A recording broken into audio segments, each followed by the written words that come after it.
to the chopper!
Alright, welcome back to another stream of our historical order run in the year 1403.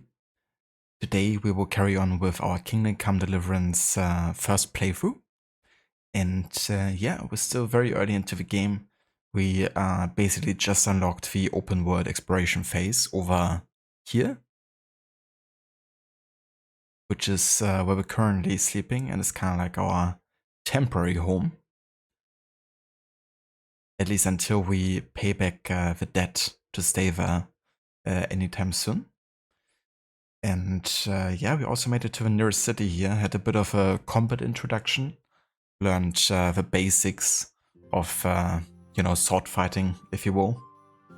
And yeah, at least we now know how to defend ourselves, but we're probably still gonna, you know, suffer a lot if we try to take on too many people at a time.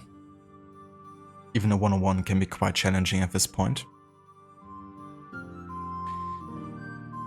But yeah, in this stream I want to carry on with the exploration phase and just have a look at what's more to find in the city. For example, we have some unexplored places. There's an archery range. We could visit the tavern. There's also still the quest to beat Milan, but he kinda beat our ass a few times, so I feel like we probably have to get stronger before we try to beat him again.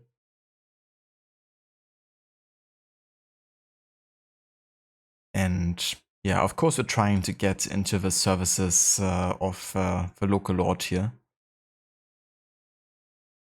So we're trying to kind of like rank up and, well, I guess also try to get better to take revenge upon the people responsible for the attack on Skalitz. But yeah. You heathenish fork-tongued Dane. Heathenish fork-tongued Dane? That's me. Oof! But yeah, welcome in everyone. Hello there, Doppeldoor. Good morning. Hello there, Jay. Welcome in, dude. Henry. I feel quite hungry. Hello there, Dr. Darling. You knew a stream was coming. You just felt it in your bones or something.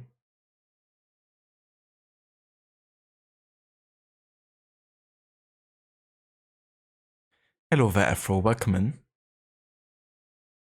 Did I do any main mission last time? Yeah, like one or something. We basically had the mission about the sword fighting training, where you fight with the, how's he called? I don't remember anymore. But yeah, I was over here in the fighting arena, I guess, combat arena, where we had like a basic combat introduction. Captain Bernard. Ah yeah, that's him. Then we also had like a bit of a competition against Hans, is it? We did beat him in the Combat 101, but for the archery challenge was kind of stupid because I didn't even had like any archery training yet. And we just put like a bow in my hand. So I was like just trying to figure out how to even aim and how it works. So I kind of like canceled my shot to try again because it was like shaking super quickly. So I want to have another try and, you know, cancel the shot and then try shooting. But apparently that already failed the archery challenge, you know, without even firing a single shot. Just like canceling the shot. Yeah, I like insta lost that one.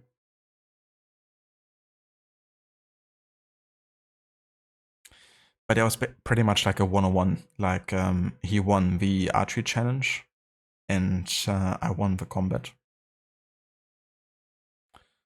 So we didn't lose anything like either of us.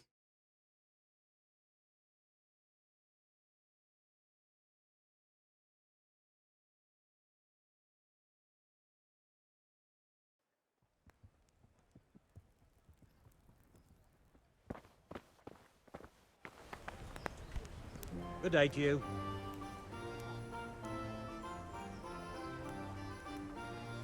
Good luck to you.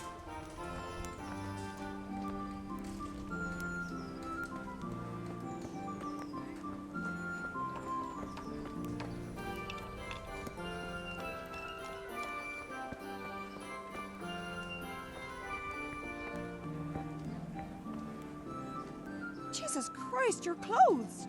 Were you assaulted? Damn bandits. May they burn in hell. What's life like in Ratai? We got sturdy walls and 2 castles to protect us. There's not many towns have that. And we got everything we need here. We got an apothecary, a swordsmith, an armorer. We got a beautiful church and fine ale houses.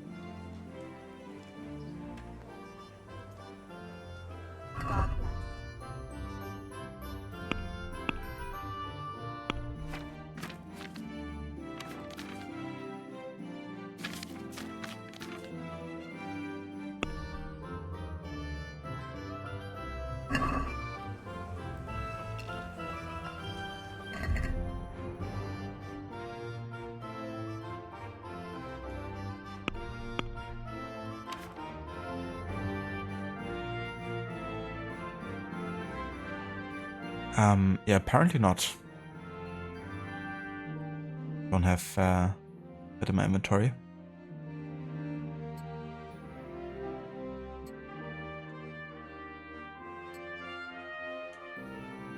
Not sure if it equipped like all of my items there.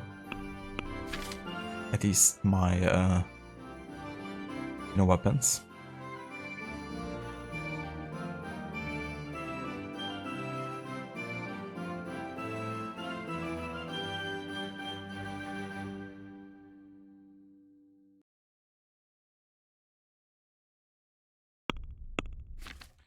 Yeah, only beat him in the combat part, but not in the archery challenge.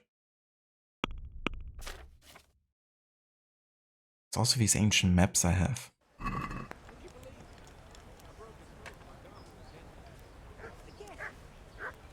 Ah, interesting. I think they're part of the DLCs and are kind of given to you.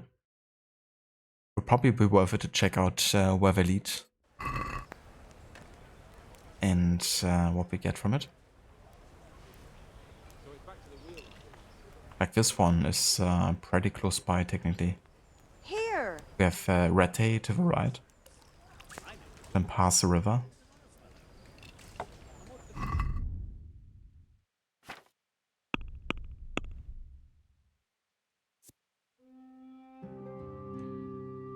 However, it doesn't seem like we can go there yet.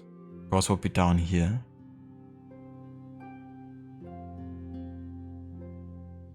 And I don't think that part of the map is open to us yet. In general, like this part of the map is still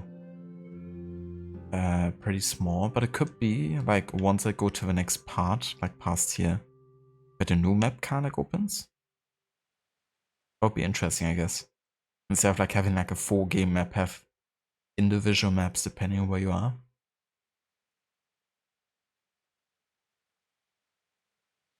So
okay, so another thing I also want to take time for today is the codex entries, because we still have a lot to read up on.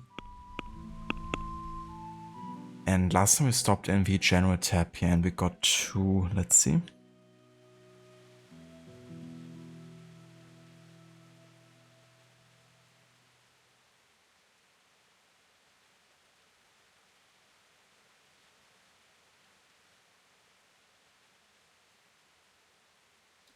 We did read farming, feudalism we read, food definitely, foreigners, frescoes, furniture. I think we stopped at greetings. So gonna carry on there. The basic form of greeting was bowing, with numerous variations depending on the occasion and the mutual status of the participants. A light bow with a hand on the heart would befit two noblemen of equal rank. A deeper bow was a more respectful greeting to a guest or someone of higher standing. The next level was to kneel on the left knee and bow the head in deference to rulers, barons or high-ranking commanders, and it expressed allegiance. The person would have to remain in this position until invited by the superior to rise. The most subordinate level was to bow while down on both knees, an expression of complete subjugation, often combined with a plea, typically for mercy.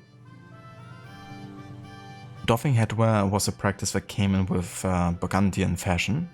In the 15th century, loyalty was expressed by kissing the rings of magnates and prelates. It was not proper to kiss the hands of ladies, but they were given a deeper bow than their social rank alone would elicit. Particular forms of salutations also applied when addressing a certain person. In writing, for example, a townsman was to be addressed as honest, a baronet as esteemed, and a titular lord as highborn. In the countryside, people greeted each other according to their nature, often mentioning in the greeting wishes of good health, prosperity, and God's blessing, or making reference to Christian tradition, God bless, Christ be praised, etc. Jesus Christ be praised, as we like to say in this game.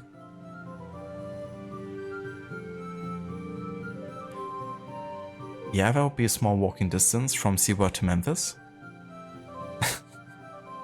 That reminds me of the videos on YouTube where people walk from like one side of the map to the other. likes to walk.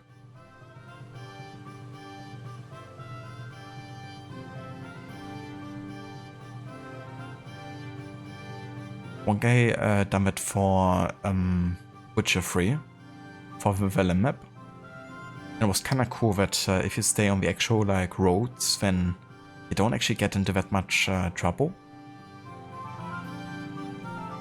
It's mostly when you kind of like stray away from main paths and go into the forest and stuff that you're more likely to be attacked.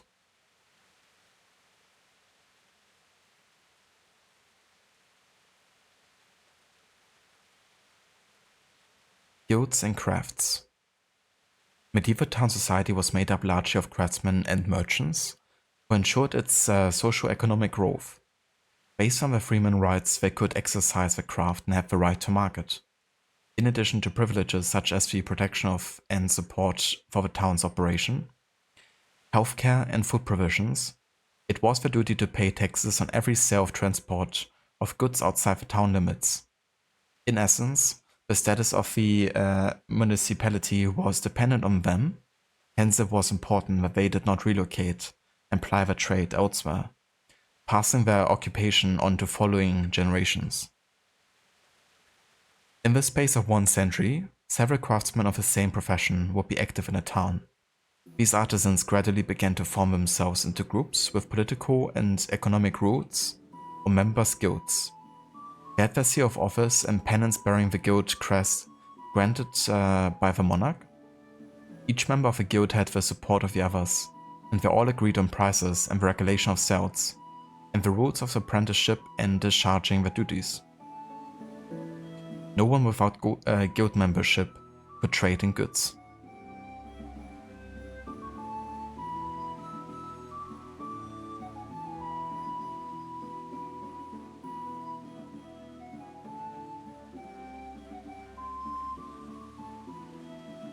Yeah, it's definitely not a huge map, at least the one of Velen.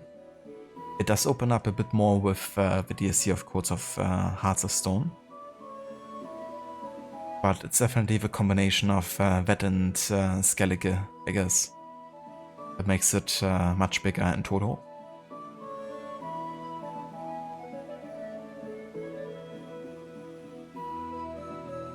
Heraldry is the doctrine of characters and symbols depicted on coats of arms, governed by fixed rules, and relevant know-how was privy to nobles and knights. It was a necessity because Europe of the time had so many noble families, they simply could not be memorized. By applying heraldic symbolism and rules, however, Vera and his dynasty could be identified from his battle pennants and coat of arms. Simplified, heraldic symbolism was also used on the arms and equipment of urban militias and the attire of soldiers of a feudal lord.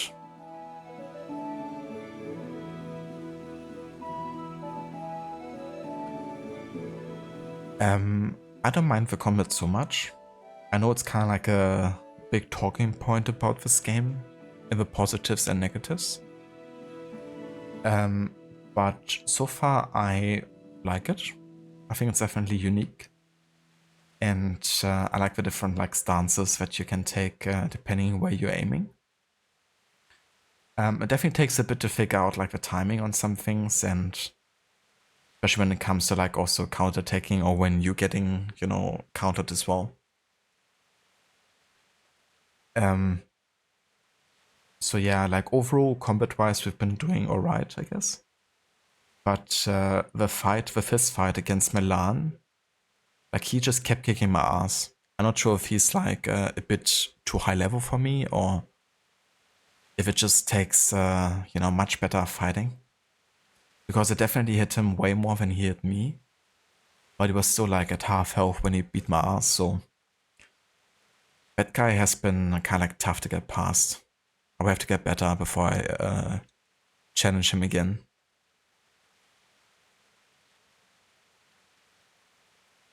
But for example, the fight against Hans, that was like much easier in comparison. But I guess not knowing the things like when to counter an attack, like with a green dot popping up, I guess. Like, knowing that will maybe also help against Milano in the future, if that applies to fist fighting.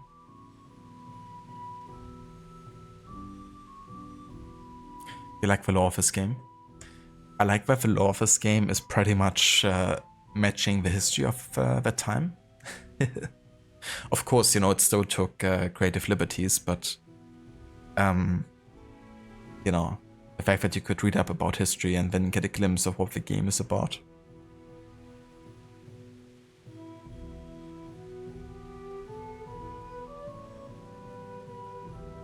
Yeah, I'll probably go back and talk to Bernard in the future. There's still the advanced combat tutorial that we can take.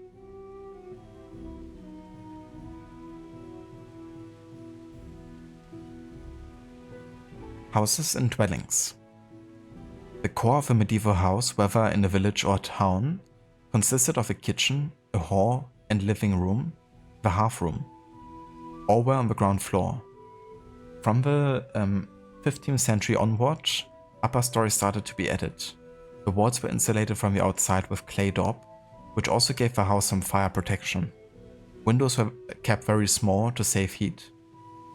The grounds of the house were usually fenced in, and the courtyard had gates broad enough to admit a covered wagon.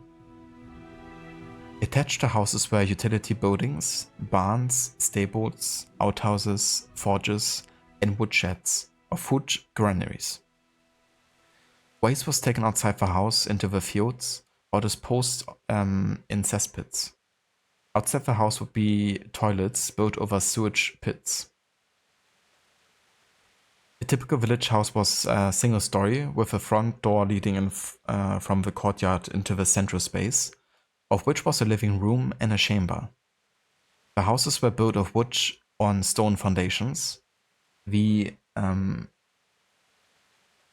yitzba, or main room of village households, constituted the living space and kitchen, with an oven and a hearth.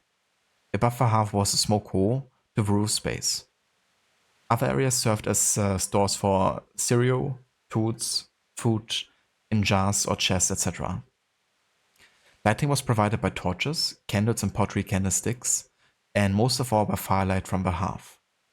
The floor was compacted clay mixed with straw, leaves or animal hair. The roof was typically thatched, sheaves or rye or reed straw, often doubled. In front of the house was a garden and a courtyard with farm buildings for poultry, pigs and cattle.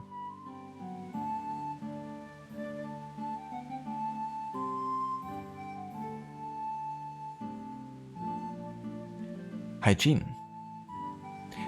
From the 13th century on, waste was dumped behind the house or buried in pits. Toilets consisted of cesspits topped with wooden superstructure, with a seat or just a board. There were water damage systems and no lack of freestanding latrines or outhouses, or at castles privies. It wasn't uncommon for a latrine to be shared between several dwellings. In the inhospitable and badly heated castles, there were sometimes bathrooms with bath tubs or even plunge pools. Swimming was attractive not just as means of cleansing the body, but also for pleasure. In private houses, a bathroom was a sign of luxury and high status. This didn't mean that wealthier residents washed more often, just that they were more readily able to put on clean clothes.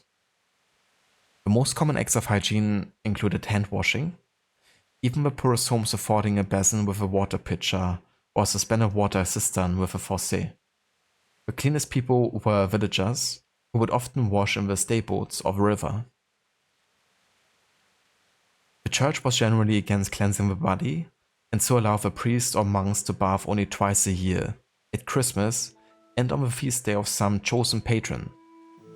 In spite of this, there were public baths in each town, where people went not just to get clean, but to socialize. Contrary to today's notions, the people of that time were not very prudish, and men and women shared the bathhouse together. Even the urban poor had the right to visit the baths, paid for by the municipality.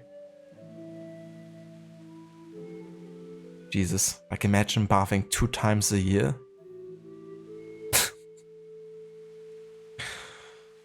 That's fucking disgusting. And it's not like they couldn't, you know, they just chose not to.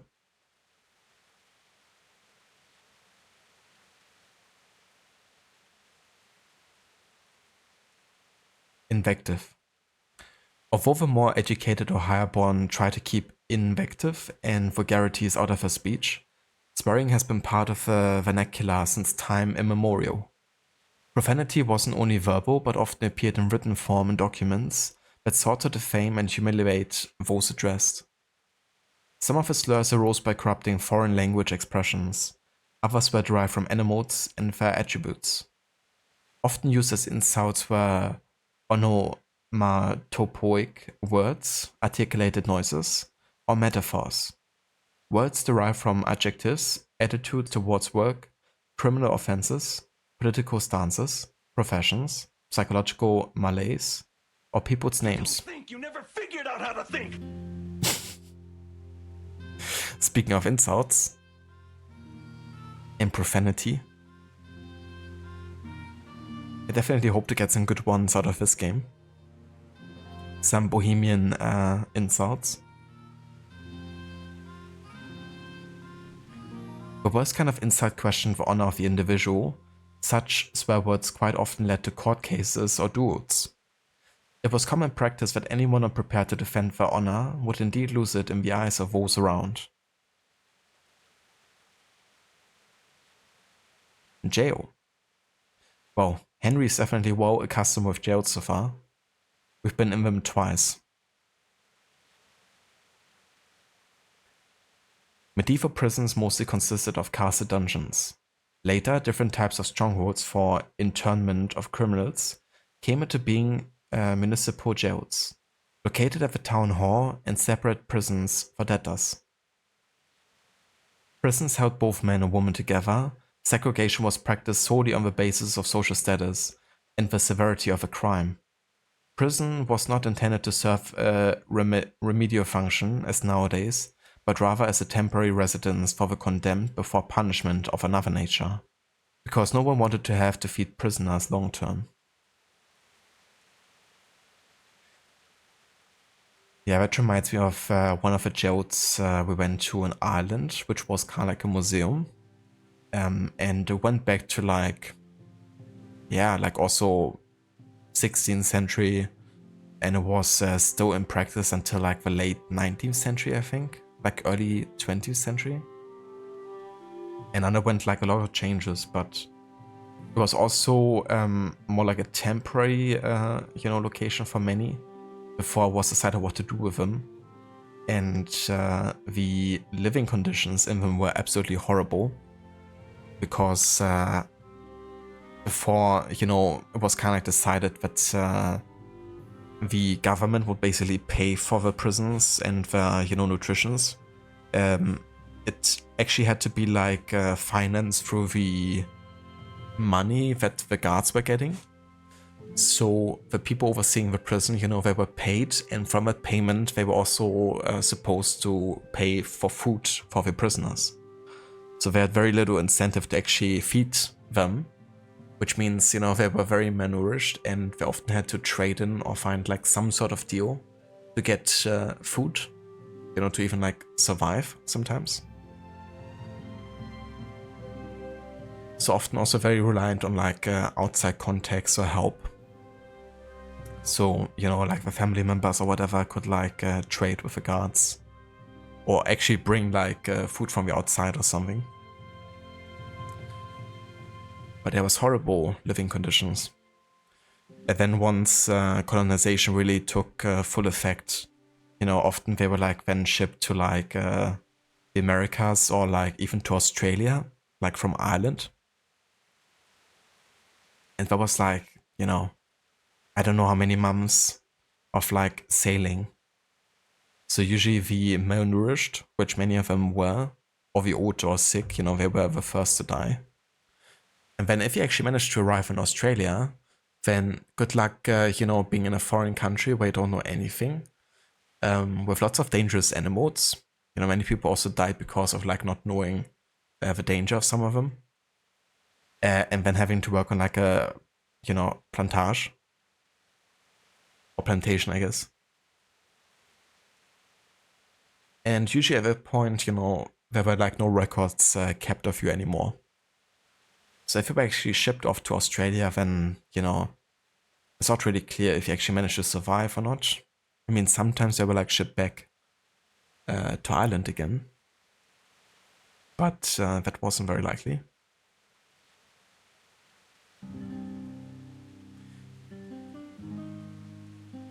But yeah, safe to say you didn't want to end up in that jail. And it was really bad because, you know, it was like simple things like a 90-year-old woman wasn't able to pay her taxes anymore. Understandably so, right? Because she's 90 years old and she probably, you know, doesn't have the best means of, you know, being able to pay your taxes on time. That was enough to actually put her into her prison, you know, and probably die in there. So. And then the best thing, there was like an executioner who had the reputation of just traveling from prison to prison because he enjoyed killing prisoners so much. And his preferred method, he was like 2 meters and 10 centimeters or something, which is like pretty darn tall. And it was like built like a bear. His favorite method was like taking, you know, what do you say? Like a string, you know, something to hang people with. Put it across, like around their head, and then just kind of like hang them over his shoulder, you know, by just putting them like that. And they had like such a gruesome reputation that even his family changed their name because they didn't want to be associated with that lunatic.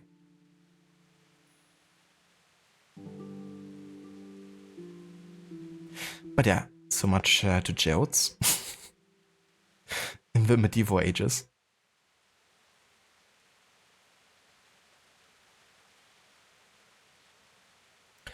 Jews.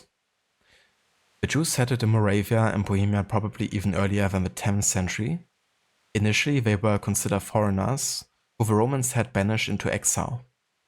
Jewish traders in the Czech lands settled largely around the long-distance trade routes in major centers, which in the early Middle Ages were Olomouc, Brno, Znojmo, and the central Elbe River in Varans.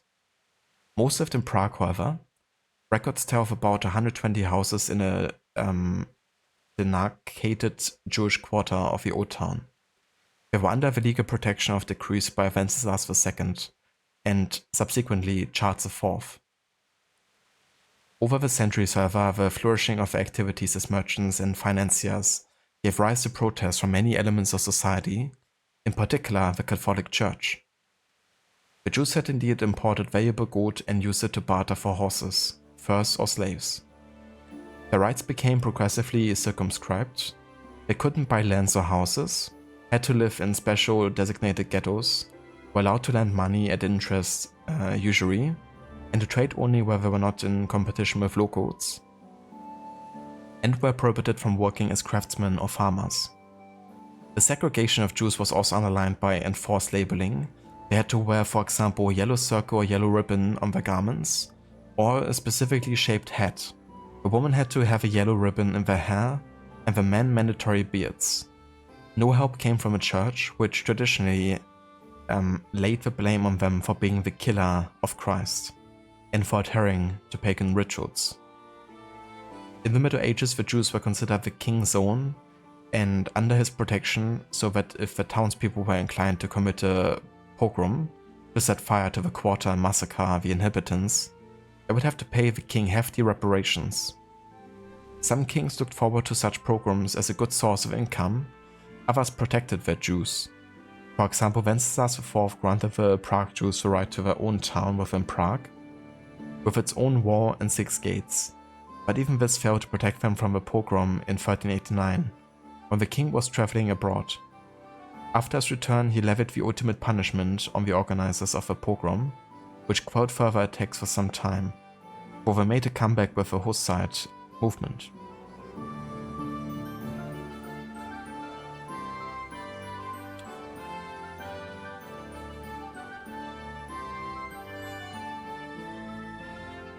ancient jails from the medieval kingdom.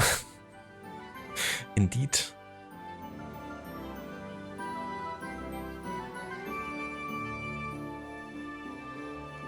Kitchens. Medieval kitchens differed in the countryside, the city, and in court.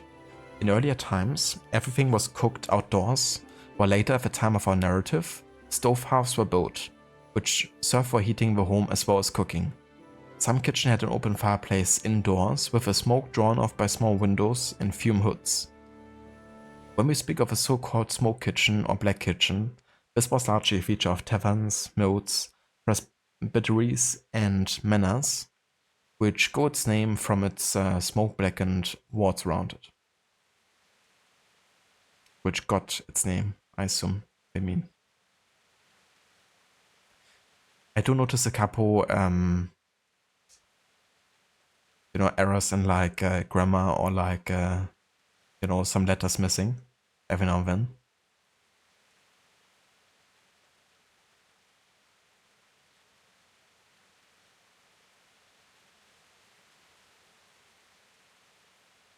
That's fitting. It's what Henry goes through currently. The knighthood training. The physical training of a boy to become a knight began before he was 7 years old. He had to know how to run, jump, and climb well, and also to be able to swim. He strengthened his arms by throwing hefty rocks. Over the years, boys had to become proficient in spear throwing, archery, unarmed wrestling, horsemanship, parrying with a shield, and attacking. The training was also encompassed joining the hunt. The 7 knightly skills according to the classical tradition were horse riding, swimming, archery, fighting with sword and unarmed, hunting, as well as playing chess and composing poetry. Similarly, burghers practiced combat with different types of weapons, which came into its own especially in town defense. The towns more than anywhere else spawned sword fighting in archery fellowships, where swordplay would be taught, initially according to the so-called German school, die Deutsche Fechtschule, later in the Renaissance dominated by the Italian and Spanish schools. Shooting fellowships were devoted to archery with bows and crossbows, and with the development of gunpowder firearms came into play.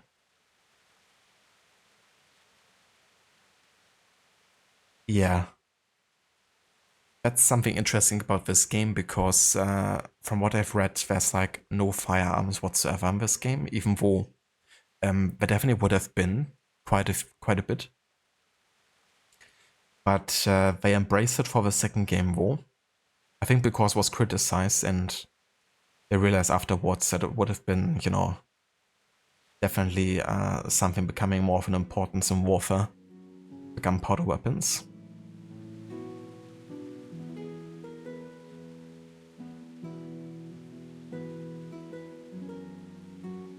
The Land Army.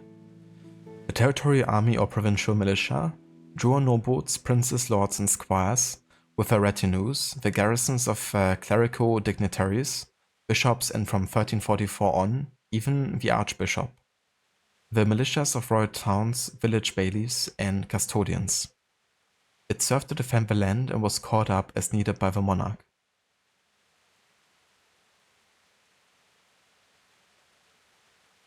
Language and literature. In the late 14th and early 15th centuries, both Czech and German were spoken in the Czech lands.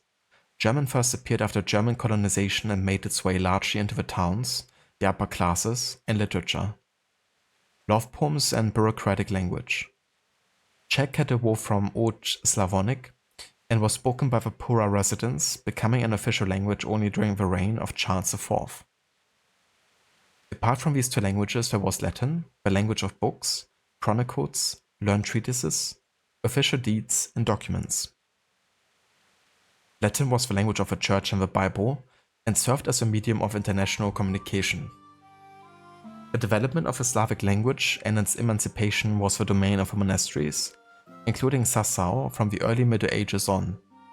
The preacher Jan Hus was one of the pioneers of fostering the Czech language. As for literature, Czech found its due place from the early 14th century in various genres. spiritual and secular lyricism, love stories, epics, and dramas. Among the oldest examples were legends like about Judas Iscariot, Pontius Pilate, the lives of the saints, knightly epics, chronicles, and satires. Apart from official documents in Latin, correspondence was written in Czech from the end of the 14th century.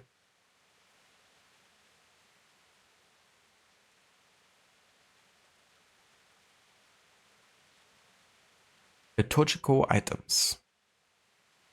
Church fixtures and fittings comprise the liturgical devices used in church services and statues, paintings and frescoes, which serve to enlighten the uneducated populace in simple terms about biblical stories and religious observance. Pulpit, the raised platform from where the priest gives sermons or readings. The altar, where the sacrifice of communion is consecrated. This could be in the main or side aisle, often highly ornate. The ciborium, the receptacle for the Eucharist, the transformed sacred host. Chalice, the Eucharistic goblet for the wine transformed into the blood of Christ. The paten, the shallow bowl or plate used to hold the sacred host, the body of Christ. And monstrance, the ornate casket to hold the Eucharist, the host.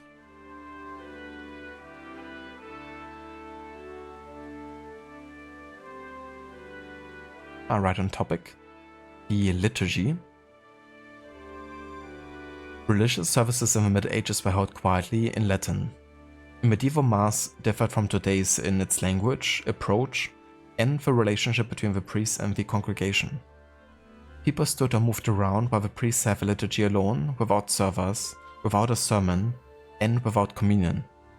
He stood with his back to the congregation, facing the main altar at a distance from the faithful. The sermon was held quite apart from the Mass in keeping with a special rite, and in between services of worship. Holy Communion was available to the common folk only at Christmas and Easter. The inaccessibility of the sacred ritual, along with disgust at the state of the church, later led to the revolutionary Hussite reform movement, which opened up both the Mass and the Eucharist rites to the wider populace.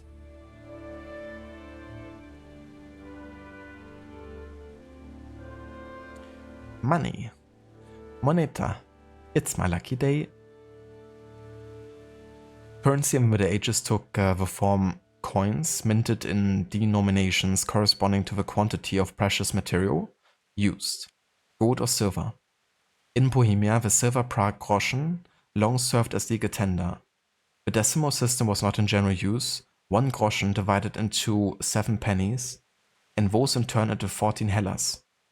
Similarly, counting and calculating was done in dozens and 3 scores, copa 60. However, since this would be rather confusing for us today, the smallest unit of value in the game is 0.1 groschen. Around the year 1400, the quality and hence the value of the groschen dropped significantly, with other metals being added to the silver. This was to do with over-exploitation of the mining deposits of the most valuable metals around Kuttenberg, Central Bohemia, and Iglau in Moravia, and a shortage of goods for exchange with foreign countries. Economic and financial problems at the time led to growing anti-Semitism, a rise in crime, and ultimately the collapse of the Czech currency. Counterfeit coins were in circulation alongside genuine ones, despite the fact that counterfeiting was one of the most serious crimes and was punished by burning at the stake. Coins were circular and marked with a crown or the crowned head of a monarch on the obverse, and in Bohemia the Czech line in a square on the reverse, substituted by an eagle in Moravia. Smaller silver coins were minted right up to the Hussite Wars. The mint employed 2 mint masters to vouch for the precious metal quality of a coin, under mortal oath. The prices of goods and articles varied locally and changed frequently.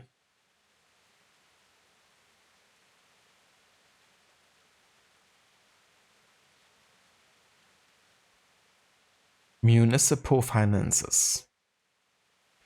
Towns and cities always had to look after the budgets, so they collected taxes, custom duties, tolls, and Ungeld, good tariffs.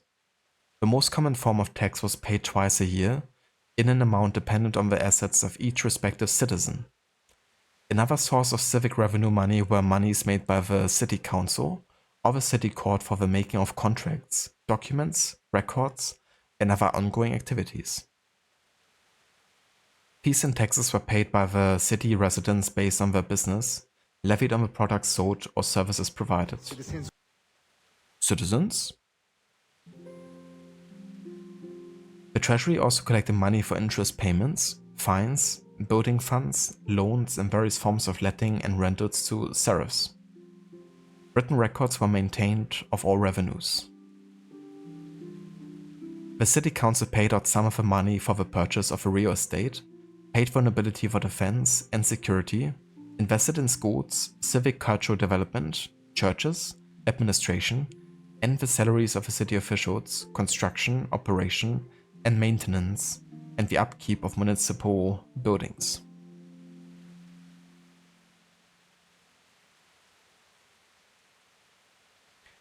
Names and surnames. The period up to the 13th century was characterized by Slavonic names, mostly of pagan origin. Common people would keep names short and simple like Odolin, the robust, Dobros, the good, Cheval, the praised. Names were also given according to place in society. Compound names such as Drahomira, Uveus peace, Boleslav, more famed, more fabled, and Ludmilla, dear to the people, were reserved for royalty and the nobility. Christian names were derived from Latin: Paul, Sylvester, Florian, Hebrew, James, Daniel, John, and Greek: Andrew, Nicholas, and Peter.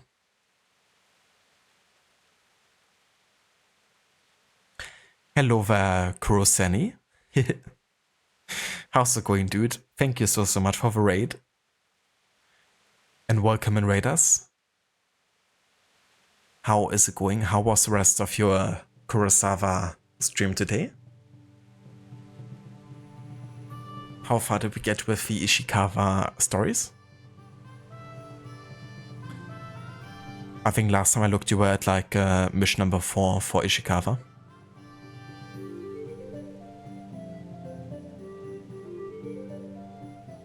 Hello there, Anemone. Welcome in. Hello there, Lucinda. Welcome in as well. Good morning. And yeah, the game is going good. We're currently just doing a reading simulator, to be honest. I've basically been reading like almost the entire stream so far. Just like catching up with all the entries. But it's really interesting though, like I love learning about this time and getting more insight. But yeah, we're just doing like a history time full on right now. So I haven't really like played in that sense yet.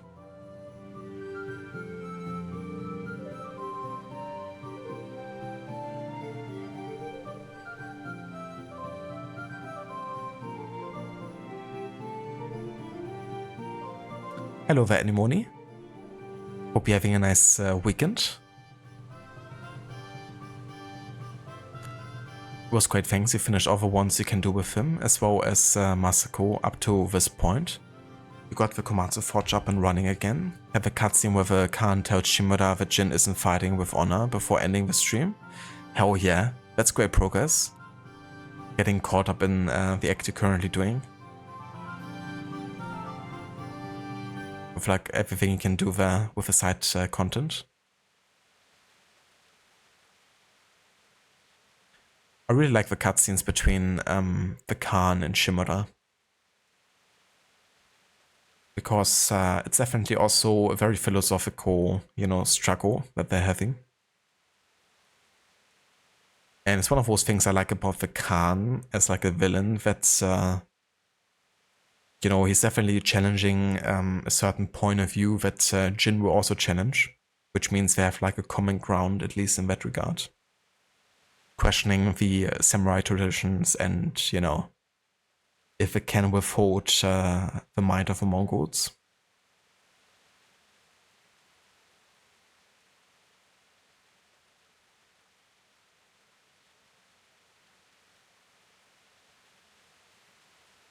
Yeah, definitely. There's a lot about the codex in this game that definitely translates into the game as well. But there's also like a lot of, historical background information that really helps understand, everyday life and, how religion was practiced, for instance, or, what kind of like feudal system they had.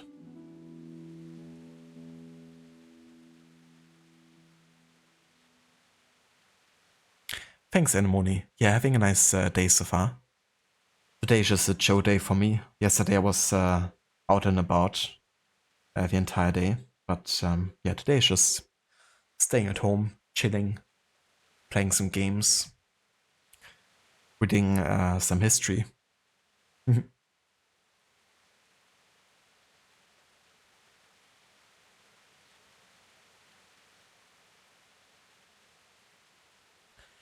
Also, I'm sure that most of you already have followed Rod, but in case you haven't, there's a link in chat.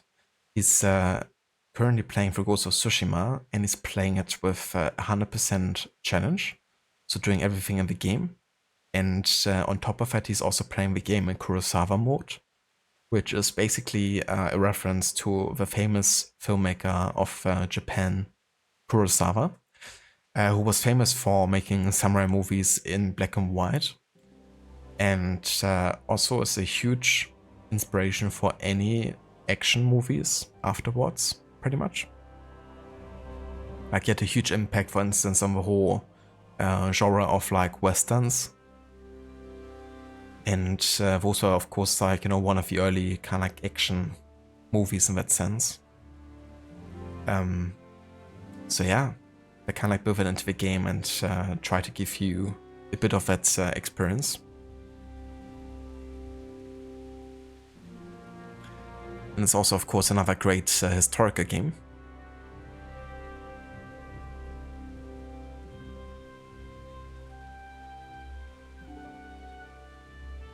And that's the verse for the shoutout, dude. Chillig. Chillig, chillig. Schiller? Schillig-Locke? Schillerlocke?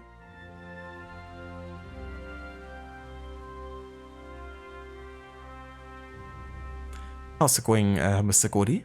Welcome in. It's one of the things that made you start to like westerns, that they had a lot of similarities to the action movies you had been watching as a kid before then. Yeah. For me it was like, I grew up watching a lot of westerns because my father just loves it a lot, and, like on a Sunday afternoon it was definitely like one of those things running in the TV that he would put on. So we watched like tons of westerns growing up. But it wasn't until like my like late teens, early 20s that I really like dived into the samurai movies and was kind of interested in movie history or film history, I guess. And that's when I came across Kurosawa and those type of movies. And it was definitely eye-opening, like the way they kind of like also had these kind of like duels and like people stand opposing of each other and kind of like build-ups, but also just like how they structured action scenes. But also the whole concept of the few against the many sometimes, like the Seven Samurai, of course, is like a good example in that regard.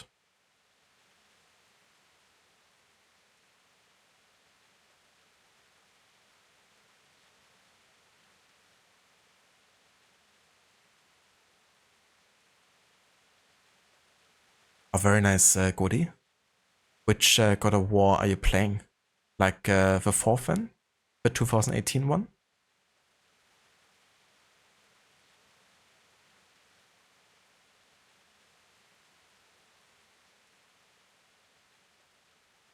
Oh, very cool, Rod. So I reckon you also watched quite a few of them growing up then.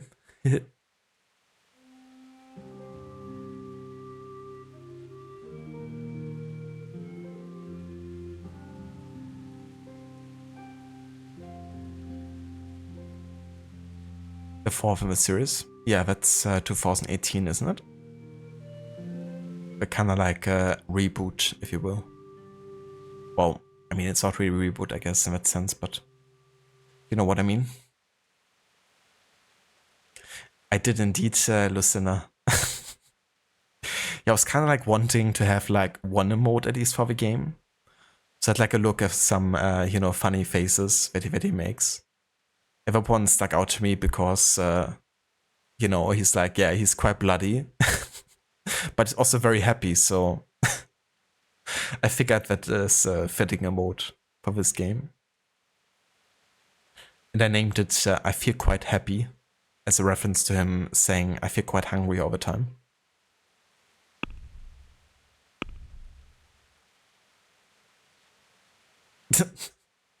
Henry and Jin, now that's a combo. Well, it would kind of be like Jin and what's his name? Who says Kenji. My lord, I'm an idiot. Would kind of be that type of combination because Henry at this point is like really bad when it comes to any kind of combat. Like Jin would be absolutely destroying everyone here.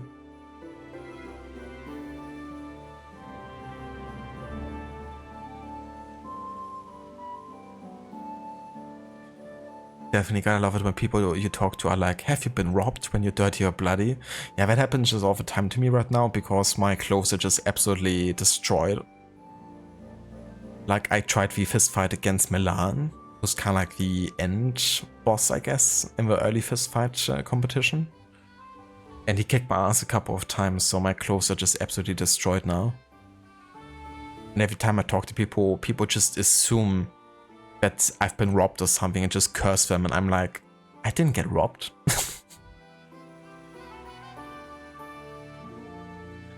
But it's kind of funny that Henry doesn't even object or anything.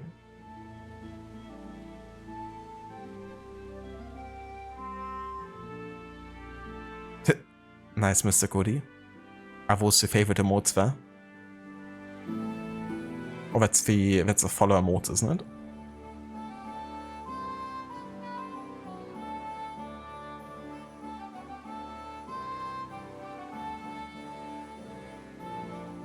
Yeah, exactly. Like, I would have taken care of my, you know, items and, you know, looking good, but that was just a bit too expensive this early in the game.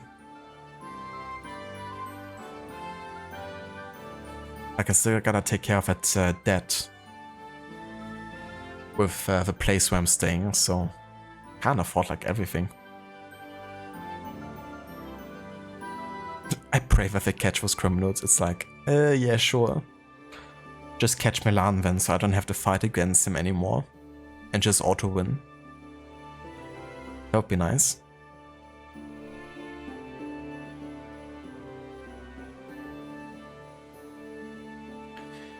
Alright, so we're currently reading up on the codex in this game, which is basically like similar to the databases in the AC games, giving you insights into, you know, general facts, locations, events, society, and characters. And yeah, there's many entries they throw at you at the beginning of the game, so kind of like still catching up with it. In the general tab alone, it's 57 entries we currently are reading up on. And we're already in the last third here, so made some good progress, but still a couple more to go through. And then we still have society, where there's also going to be a decent amount. But yeah, we stopped at names and surnames here.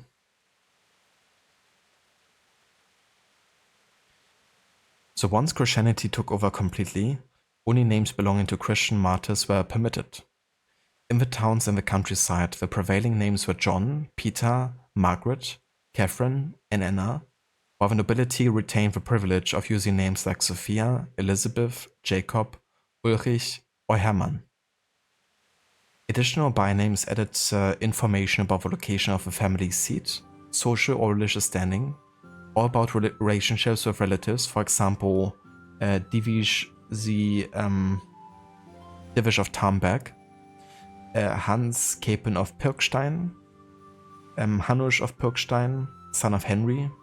In addition, sometimes an epithet would be used, for example, Hennekin Herr, or Jan the Younger of Heradic. The growing population and limited number of first names gave rise to the surname as you know it today. The surname was derived from the place where the person lived, like in English, for example, hill, woods, forest. From the occupation, coachman, miller, smith. From the physiognomy or appearance, ruddy, small, brown, or were patronymics derived from the father's forename, Davis, Little John, or metronymics derived from the mother's forename, like Marriott or Beaton.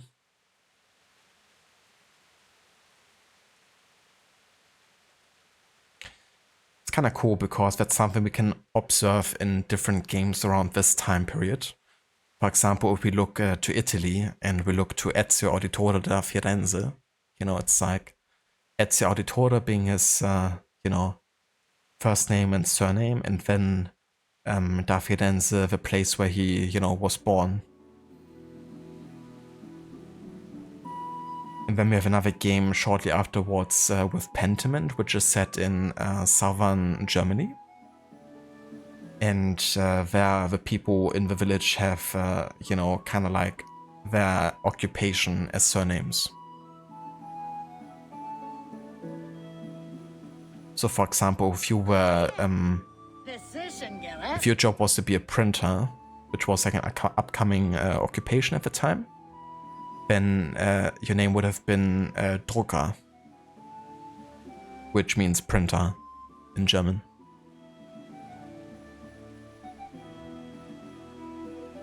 Or like Bauer for like farmer, I guess.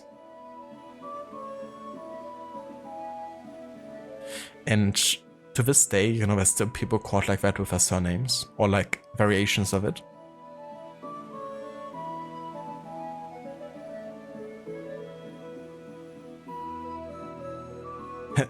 Gara High of Precision. Now that's a name. Precision, the place where they were born. Where Gara was born. He was molded by it. He was born in Precision.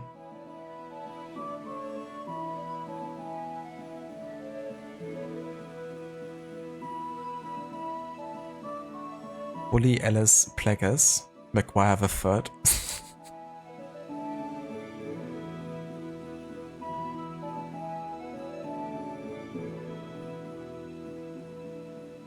I need that money. Yeah, if Maguire was a nobleman, then he would be like that. I need that tax money. He would be like Evil King John in the Robin Hood animated movie from the 80s. The Disney movie, if you guys have seen that.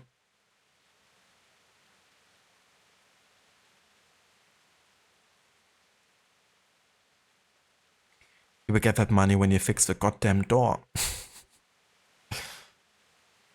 Or in his case, the throne. The goddamn throne. I found a letter. I found a letter. What does it say? I need that money. Nobility. The nobility, aristocracy, was the highest level of feudal society beneath a monarch, with a power and legal privileges commensurate with the landed title or family crest.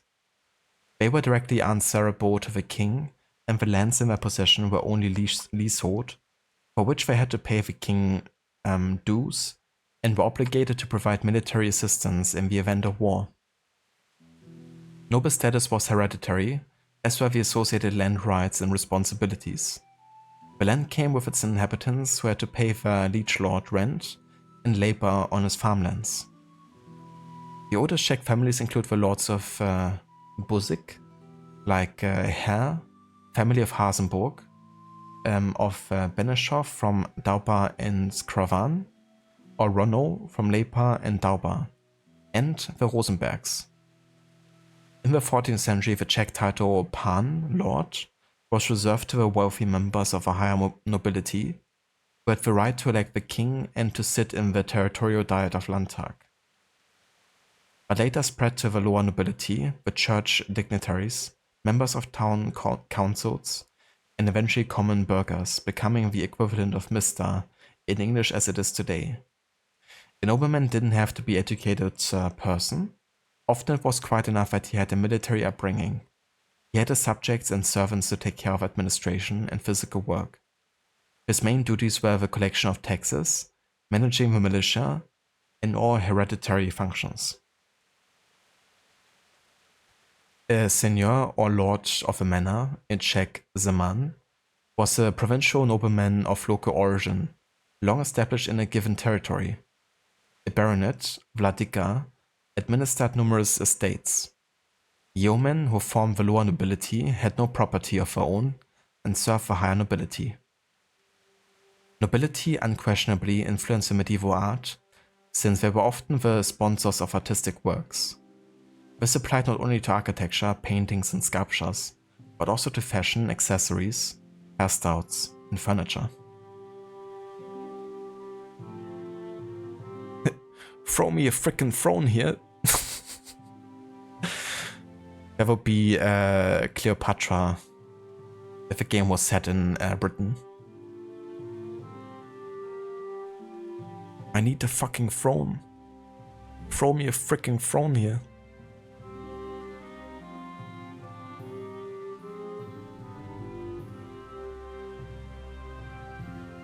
Pennants and banners. In the heat of medieval battle, where most of the combatants had the same or similar equipment, the pennant or banner was often the only sign differentiating friend from foe. Pennants also helped lift morale and to organize the various units during troop movements. Around 1400, pennants and banners took the shape of extended triangles, upright rectangles, and squares. Flags were fashioned from colored canvas or silk, and the depictions or emblems were painted onto them, most often the coats of arms of the respective feudal lords. Cavalry carried small pennants on their spears, and craftsmen who were members of the guilds also had their own banners. The guild banner was emblematic of a profession, and was shown at public ceremonies and in military and other ostentatious events.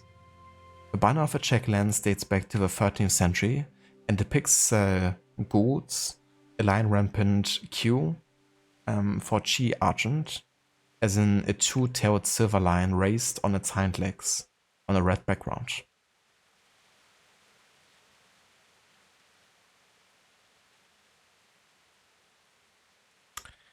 Yeah, so far I'm liking the game.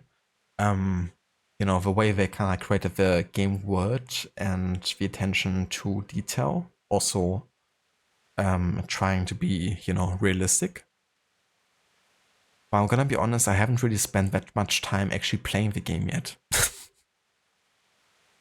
Like playing, you know, as in like spending time exploring or like doing combat and the likes. I mostly like was, you know, watching the story, being in conversations and reading. But I've been really enjoying that part of the game. But yeah, once I'm kind of caught up with, you know, some of the reading, then we're gonna also spend more time with the actual gameplay side of things.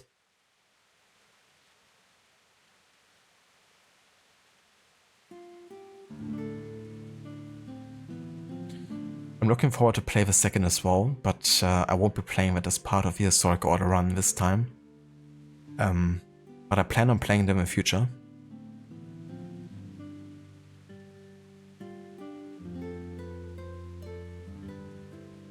Pillory. The pillory would be located in the middle of a square, and it was here that the lesser punishments were meted out for transgressions such as perjury, slander, or various frauds. It was typically a wooden or stone pillar to which the convicted were tied by a chain for a specific time, hours, or even days. They were then punished by the whole community, being spat on, insulted, mocked, and pelted randomly on a daily basis.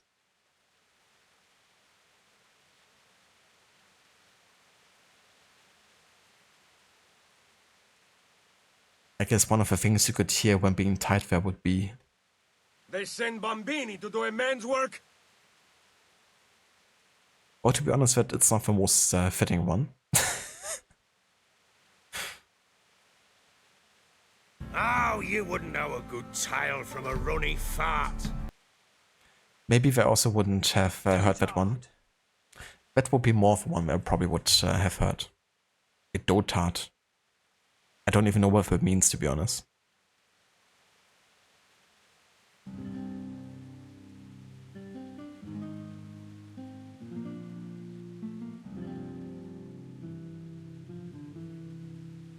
Ah, really, Rod? That's awesome. I didn't even know that it was released for the PlayStation 5 soon. The new Indiana Jones game. But that's great. You know, the sooner more people can play that game, the better. It looks like so much fun. I'm really looking forward to include that in my historical order run as well.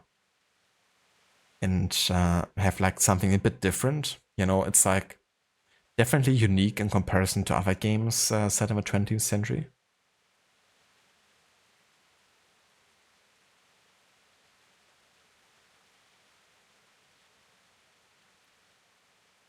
Prayer. The earliest prayers were dedicated to the Virgin Mary, Hail Mary in Latin, Ave Maria, beneath thy protection, sub tuum praesidium, with a rosary and numerous litanies. The prayers follow the pagan formulations, which were modified with the adoption of Christianity to fit the new doctrine. In addition to the Marian prayers, the more frequently chanted were the Lord's prayers, the Credo, Declaration of Faith, and the Angel of the Lord. Litanies were dedicated primarily to Christ, but also to other saints. The priest would incant and the people respond, Kyrie eleison. The monks knew and used many more prayers relating to the daily cycle. Hermits and others who dedicated themselves to God in solitude recited the scripture and psalms. During the liturgy, the prevailing language was Latin, with some prayers or songs in the vernacular, like Lord, be kind unto us, or Saint Wenceslas.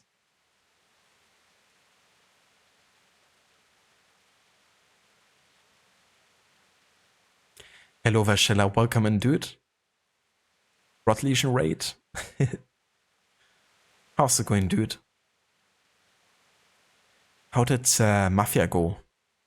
I was like up really late tonight and I saw you like just go live when I was about to head to bed.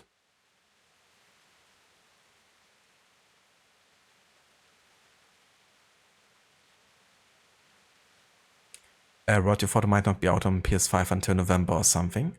Now just need a release date for Hellblade 2 on PS5. That's true, yeah. I'm not even sure, did Hellblade 1 make it to PlayStation 5? Or like PlayStation in general? I really hope that, you know, on both Microsoft and PlayStation or Sony's side, I guess, you know, that they're gonna just open up more games to the general gaming community and different platforms. Would be so good to have, you know, Hellblade 2 there.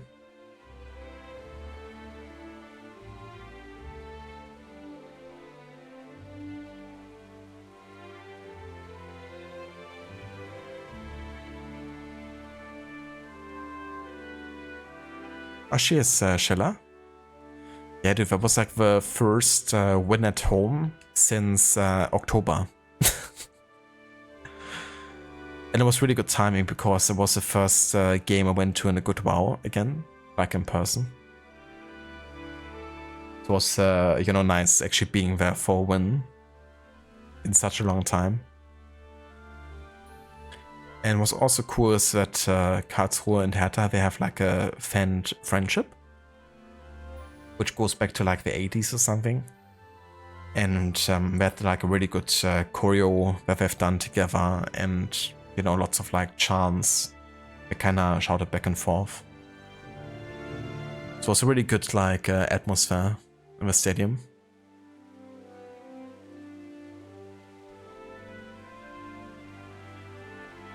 Was it Rod?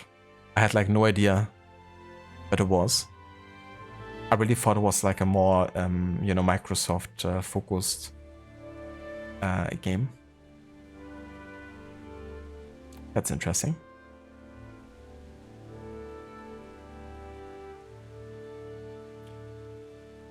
The Roman Catholic Church. In the pre-Hussite period, the church showed extensive estates, sometimes exceeding in value the property of the nobility or even the king himself. The church also collected various taxes and fees, which led to conflicts not only between the church and the secular world, but within the church itself. In addition to the clergymen, priests, and their helpers, the ecclesiastical establishment was also represented by votaries, archbishops, church officials, clerics, and monks.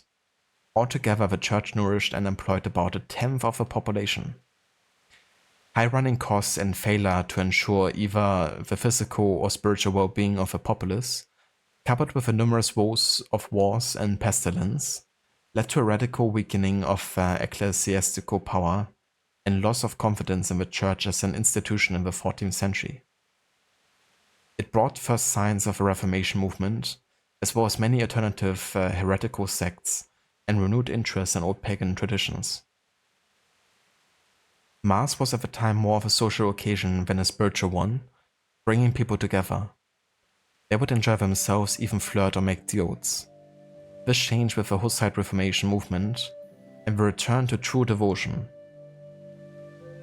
Declining trust in the church was encouraged by the first Czech translations of the Bible, thanks to which the ideas actually contained in the Bible could finally spread by word of mouth even among the illiterate population. The spark of revolution had been struck.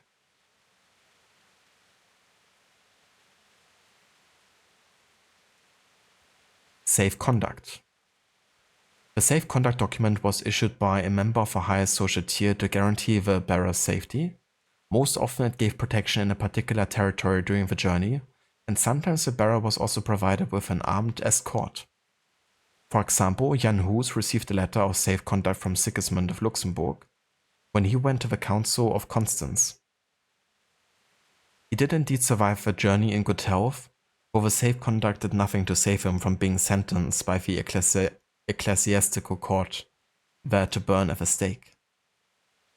RIP. Okay, and I think this is where I'm going to continue the next time we continue reading. Because there's still a few to go here. But yeah, the rest of them we can definitely cover in one reading session. Starting with Skalitz.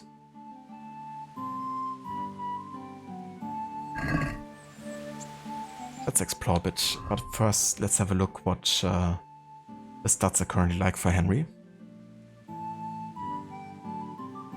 We have 57 nourishment, so we could definitely need some food here.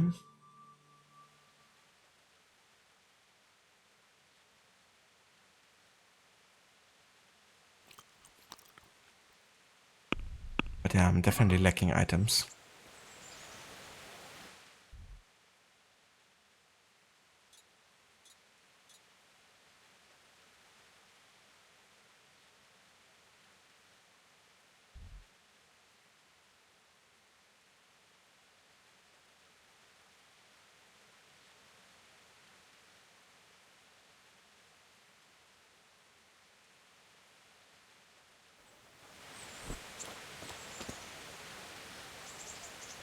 Are there any random events so far that can happen? So far I haven't come across any, I would say. But that's mostly because I didn't really spend that much time exploring yet. I've only been between here and here. At least once I got access to the open world. So we haven't really, stumbled far into the game world yet. As you can see, this is like the only small place we've like unveiled yet. and the map is much, much bigger. Well, I guess you've been over here, you know, between Tombeck and Skalitz at the start of the game. But yeah, it hasn't really given us much time to, you know, encounter random events, but I think there are some in the game. For example, there's like a fast traveling mechanic in this game, and I think when you do that, you have a chance of encountering bandits. And those bandits you could also encounter, of course, when you decide to travel in person. So I definitely think there's gonna be a fairly dynamic open world. But yeah, I haven't really seen much of it yet myself.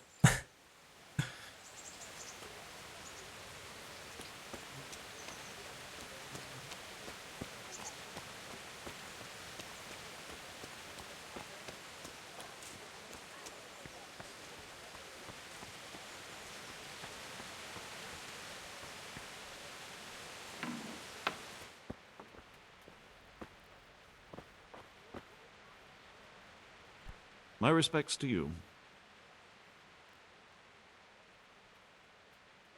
What kind of governor is Sir Hanush? Young Sir Hans is our governor, but Sir Hanush is his guardian till he comes of age. That's not a day I'm looking forward to. What's life like in Rattay? Life is good here. By God's mercy, the war's passed us by so far. There's nothing but them refugees to disturb the peace. Talking about me, huh? Because Henry technically is also a refugee from Skalitz. That's kind of funny, they never actually question if we are, you know, one of them. I mean, he doesn't know us, so it would be weird for him to assume that we are from here, because they'll probably know most of the people. So it's a bit interesting that they kind of like talk about the refugees as if Henry wasn't one of them. How do the Rattay folk get on with the refugees? I know they got nowhere to go. Skalitz is a pile of ashes and the countryside ain't safe, but they've been here too long. Some of those buggers got light fingers, and not a one of them appreciates the sacrifices we made for them. Right. Way to generalize.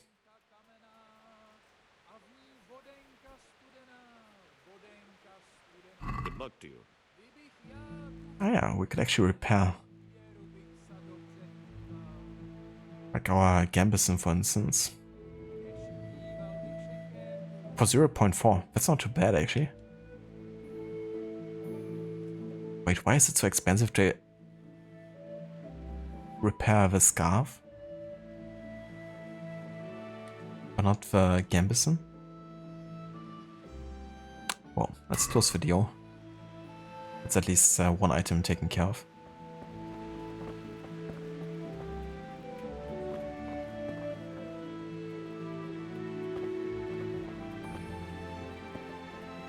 I feel like I'm standing on this mission here.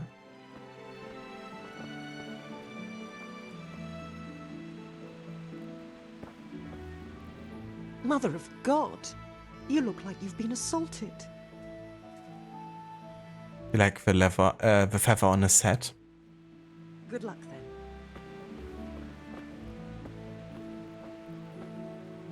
Yeah, it looks a bit like a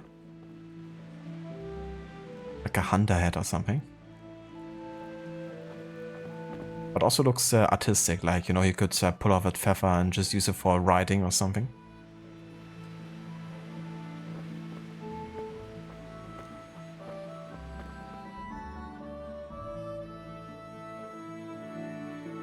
Yeah, it's probably up here somewhere.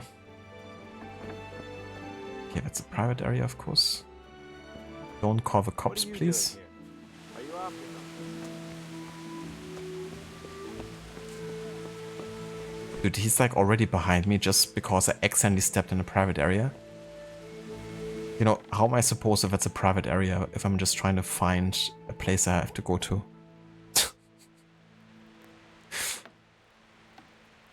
It's not like I know, you know, the ins and outs of this entire place here. Like which door I can open and which I don't. You damned fool! Indeed. These damn fools.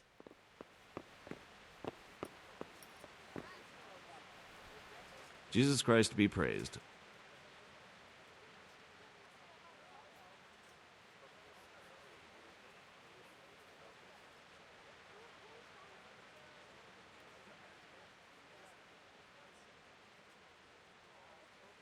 I'm to put myself under the bailiff's command. Ah, so you're the young man Sir Radzig appointed. Yes. Very well. Sir Radzig asked me to test you a little, and as it happens, you've come at the right time. We've a few disputes to settle. It seems some of your former neighbors have been acting quite inappropriately. I was hoping having one of their own on the town watch might help sort things out.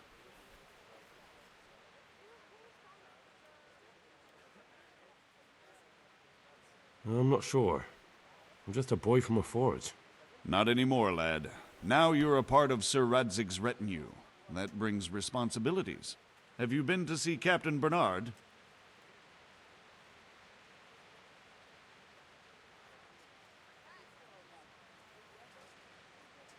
I have. He trained me and then Sir Hans Capon challenged me to a duel. I see. Sir Hans Capon likes to measure his strength against others. But be careful, Henry. Noblemen are quick to anger, and you don't need that kind of trouble. Well, anyway, you're going to assist my town guard. Come to the church in the afternoon. Yaroslav the watchman, Nightingale they call him, will wait for you there. He'll show you around the town and teach you a little about keeping the peace. And you need to stop by the armory to pick up some gear. Yes, bailiff. 70 Groschen. Let's go. That completes train hard, fight easy. Jesus Christ be praised.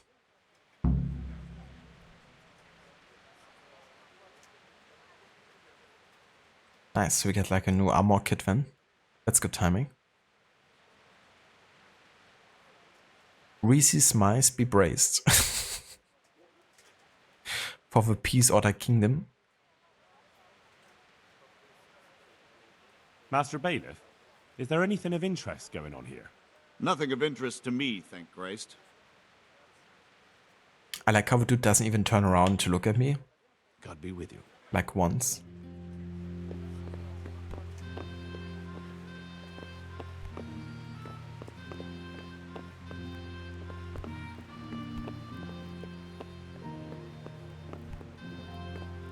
And does anybody have food here? Wouldn't mind a bite to eat.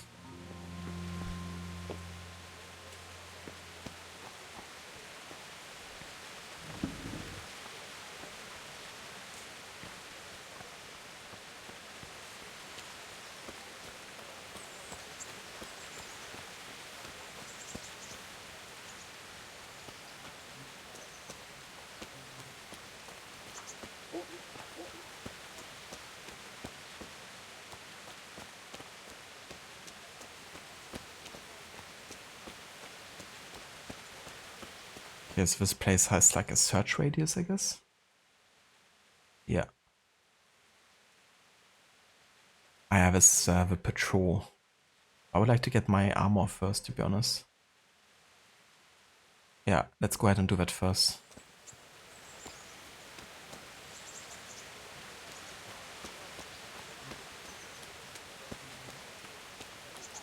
That's a reference to a few Viva La Dirt leak skits. It's something a regular or town scout would just say over and over again. Ah, I gotcha. Soundbit worthy, you say?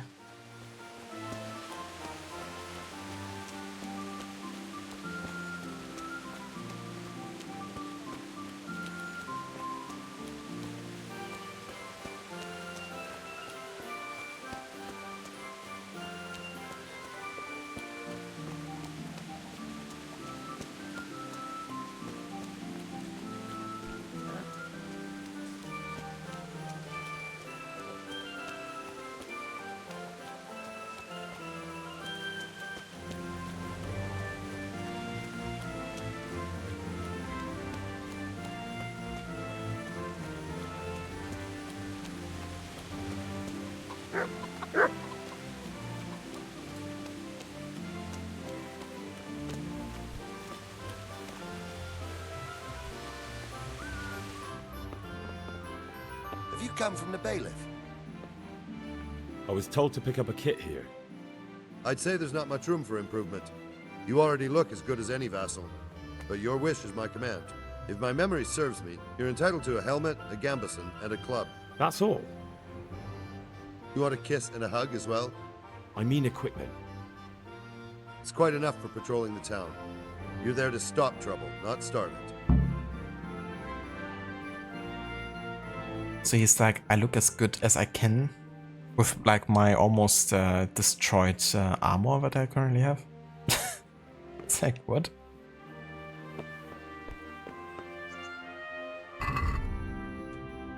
But hey.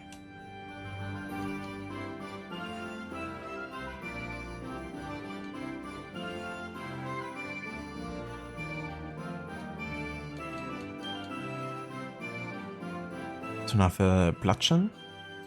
Let's go ahead and use that. The common basket, a new helmet. The light padded armor. Yeah, it's actually worse, in theory.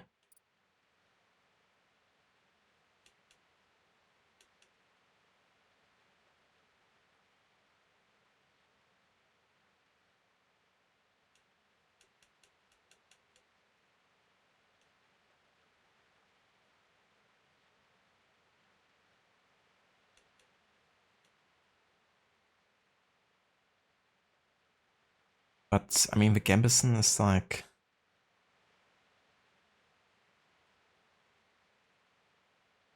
No, we just repair that, right? So it's actually fine. That's true. So no need to exchange that.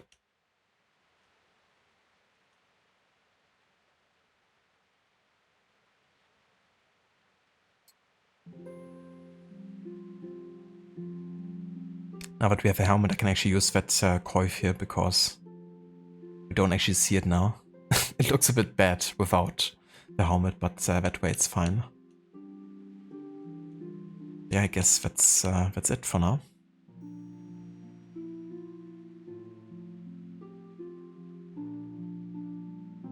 A kiss and a hug. Yeah, actually, you know, I wouldn't mind. Give me one of those.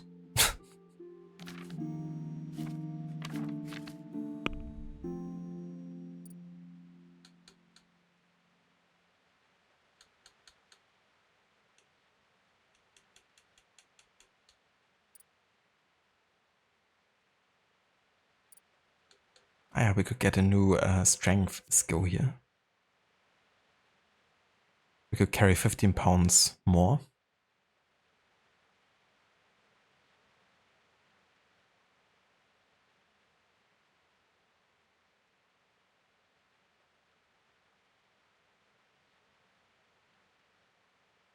That's pretty good. The tight grip.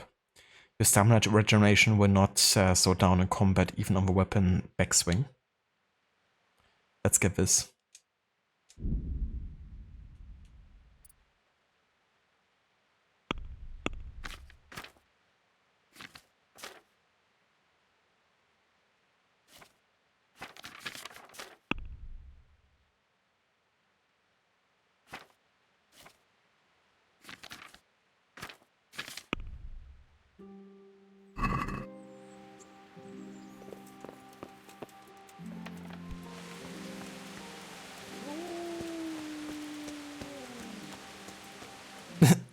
Yeah, right. And we're reacting with that face.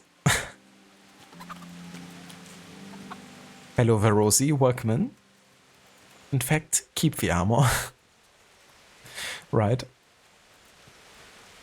It's like, yeah, I don't want it anymore.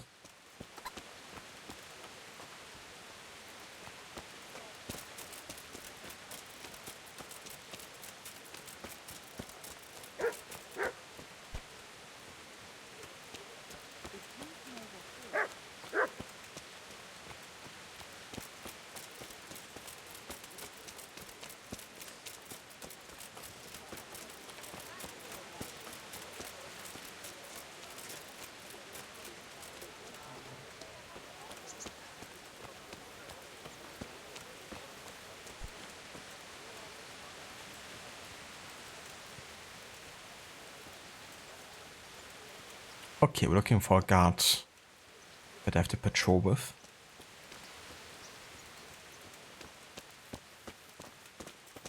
Here I am. My name is Henry. We're supposed to go on patrol together? I see you're kitted out. Ready to get going. I'm Nightingale. Aren't you that lad the mill wench brought here on a cart? This is Rattay. Or Rattay, I guess. It's the first town you kind of like get to after unlocking the open world. Teresa. Yes, she rescued me. She turned up with Captain Robot and his knights. All honor to the girl. She has bigger balls than most men. Tell me, how did you pay her back? Well, I thanked her. That's not much, is it? You should go and see her when you get a chance. So, how did you end up in the service of the bailiff? I wanted to enter the service of Sir Radzig, but he sent me here to learn. And learn you will. You're lucky, lad. Sir Radzig must like you. Most lords would have just sent you on your way. Come with me, Henry. We'll patrol the town and then check on the taverns to make sure they lock up in the evening. I'm ready. Don't forget, I'm supposed to try you out and, with the help of God, teach you something. So I expect you to deal with any misconduct yourself. I'll make sure you don't do anything too stupid. Let's go. If you must follow somebody, slow down to a walk. That way you keep pace with him.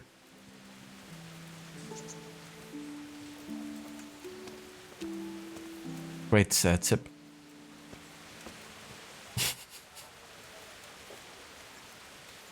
It's not really your business, but okay, sir. Yeah, it's like... Why is everyone trying to push me into, you know, courting Theresa?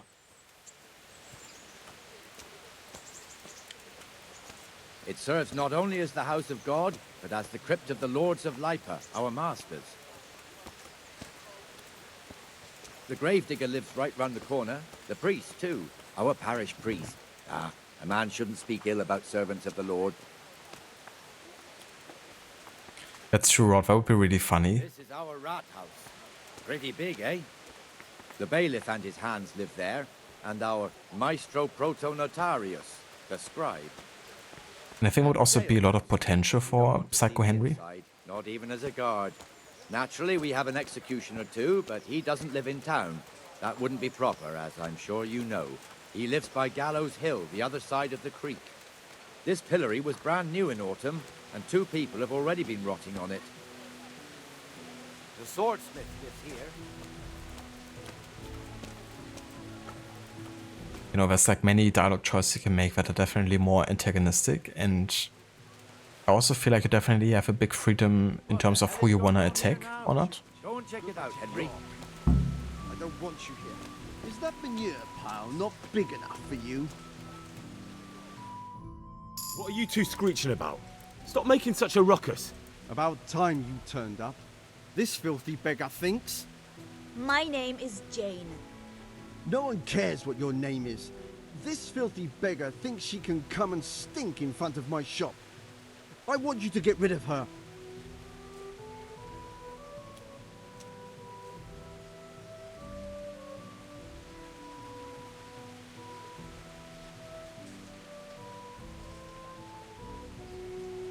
Well, let's go over the Christian angle, because yeah, if you call yourself a Christian, then you would try to help another person.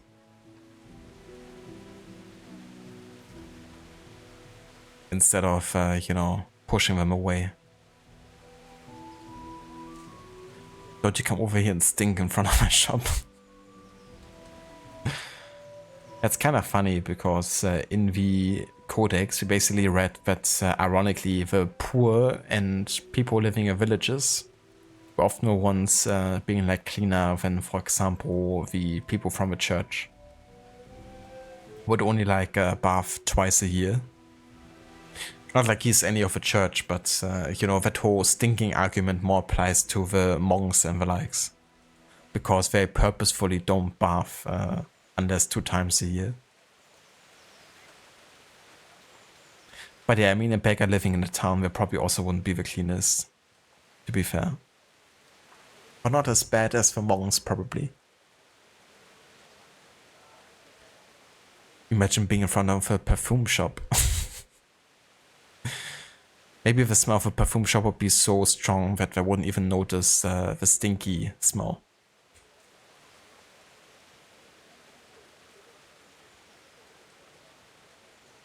What's the problem here? This is my shop, and I won't have beggars sitting on my doorstep.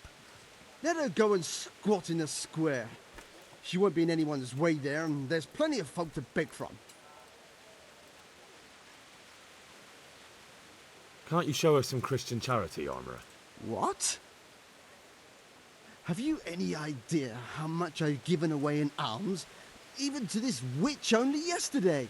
Is that true? Might be, might not. Did you get any alms or not? Yes. From the Armourer here? I don't know. And even if I did, that was yesterday, and my belly's empty again today. That's true. What would you know about it?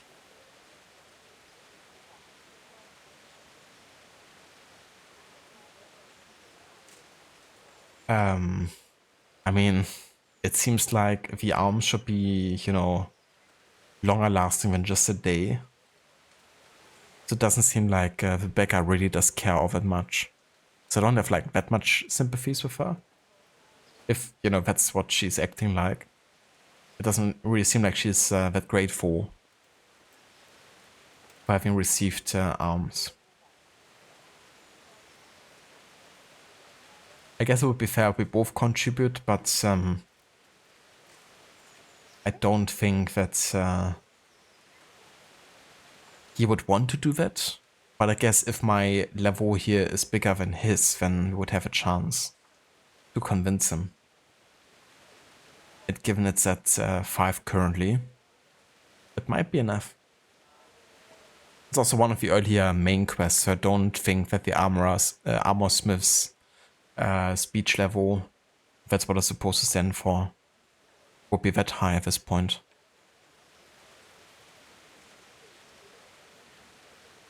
We're both good Christians, aren't we? We should each give something to the poor soul. And what then? Then Jane will be on her way. Immediately. King Solomon now, are you, lad? Fine. Fine, have it your way. God bless you, and you too, citizen. I won't be a nuisance no more, really. Thank you. Thank you. Jesus, you're as bad as each other. Citizen? Our first citizen in Kingdom Come. Yeah, tomorrow she's gonna be back being like, well, my belly's empty again. Your old neighbors are living here now. It's a bit of a shithole. Even so, you should be thankful to Sir Hanush. If the town burghers got their way, your folk wouldn't be let anywhere near the town. And now our people aren't too happy with him. Some fools are even calling for Sir Hanush to finally hand the fiefdom over to the young lord, Sir Hans Capon. Sir Hans's father, old Sir Yeshke, may God rest his soul, kept it till he was an old man. Then he retired from it, first to Moravia, then to eternity. Sir Hanush is managing the fiefdom until Sir Hans comes of age. They're related by blood somehow, the same great-great-grandfather or some such. The time's coming soon enough when the estates have to be handed over. These affairs often end in conflict. I hope we have nothing like that here.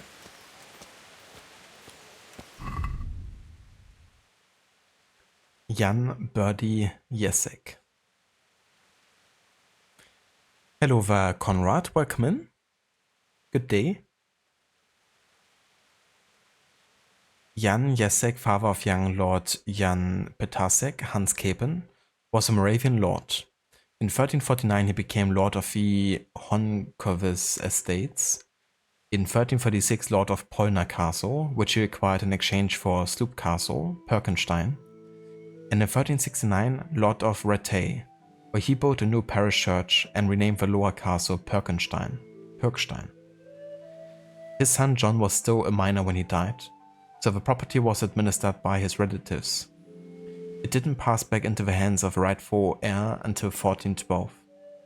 Jacek was the first of the lords of Lepa to hold the moniker Birdie.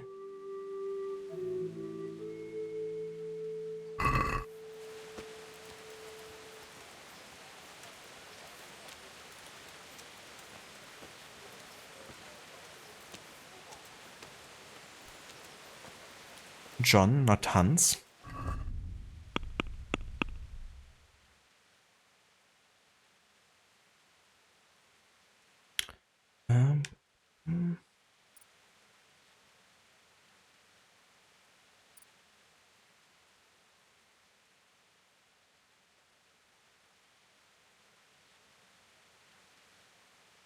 Yeah, so they have like different names depending on the language, I guess.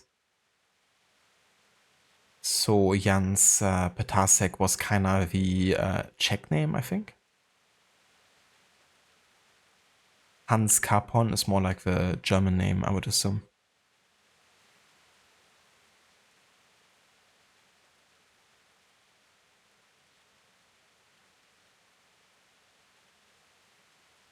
Like, for example, Jindrik would have been Henry.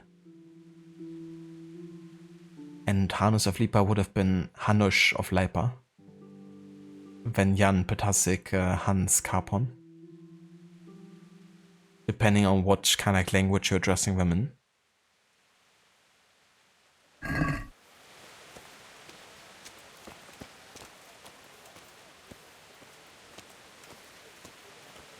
Yeah, they have like very different names depending on how you address them.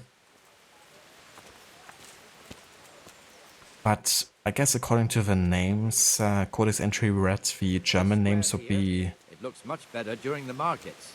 Then it's filled to bursting with folk from all around. Would be kind of like the way they would have been addressed in the nobility circles.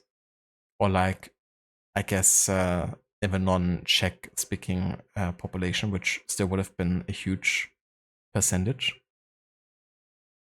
And then the lower class citizens and the poorer were the ones talking Czech primarily. They would have addressed them in the alternative name.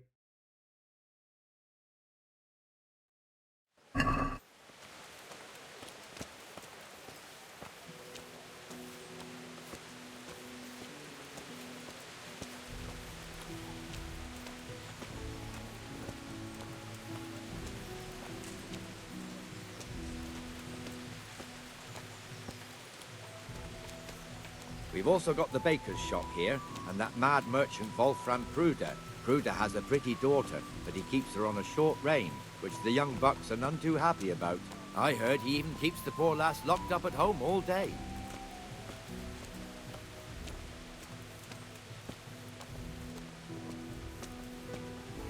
Look here. See that filthy beggar? By Christ, I'll show the bastard.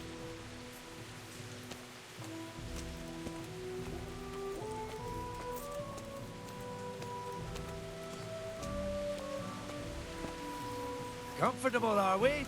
Arms, please, sir. Who do you take me for? Are you stupid or just insolent? Oh, what's the matter? Stupid, then. There's no begging allowed here, so pick up your stinking arse and haul it somewhere else. Who am I bothering here? Me. Us. Everyone. If Sir Hanush saw you here, he'd take a whip to you. Damn beggars. You offer them a helping hand, and they want the whole arm. It's not like the rules aren't clear. Beggars belong at the church. There's one alehouse here on the market square, the Trader's Tavern. The other's up by the gate. We'll be going there later.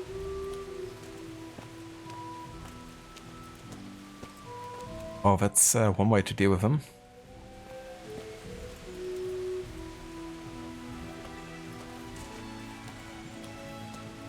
Let's move along to the Inner Bailey.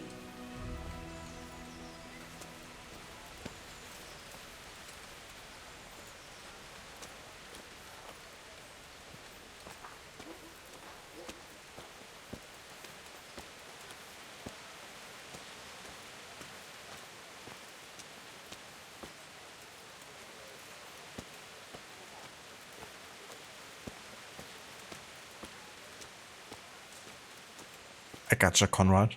Yeah, that's fair. This game is pretty demanding, isn't it? And not the best optimized, I don't think. Here's the forge. The blacksmith has some trouble and he's not working at the moment, but his apprentice is standing in for him tolerably. I hear you're a blacksmith's apprentice too. You lot could help if needed, couldn't you? Us? What do you mean? You and your master, or your father, whoever taught you. They... What is it, lad? My father was the master blacksmith. He was killed in Skalitz. Ah, I'm sorry. I didn't know. Thank you. So am I. My papa died not long ago. Of course, it was old age got him. That's not the same, but I know a little how you feel. But yeah, I mean, if you can play it on a potato laptop, then that's good. But I'm playing the game pretty much maxed out, except for a few settings that I dropped to very high. Like initially I played the game on the highest settings, but I noticed when streaming that during certain times of the day it was kinda like having severe effects on performance. So I dropped lighting and particles to very high.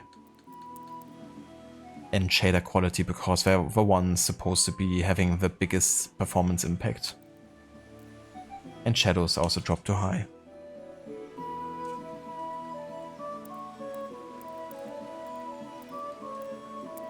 But yeah, apart from that, it's pretty much maxed out.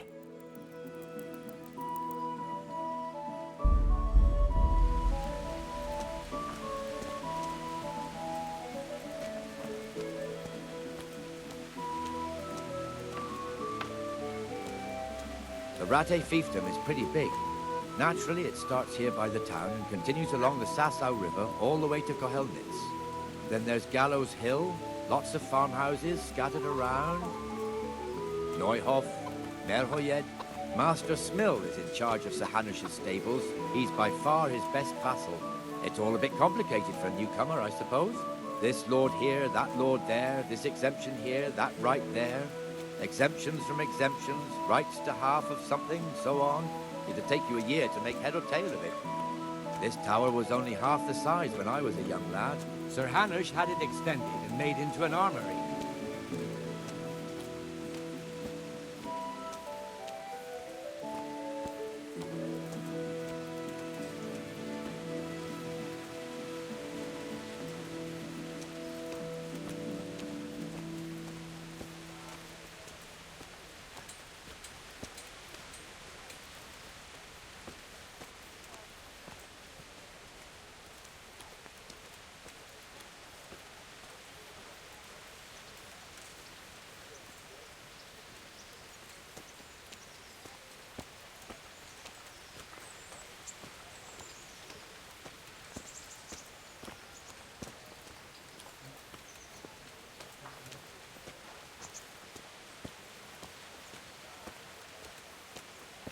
God be with you, Benesh. How goes it?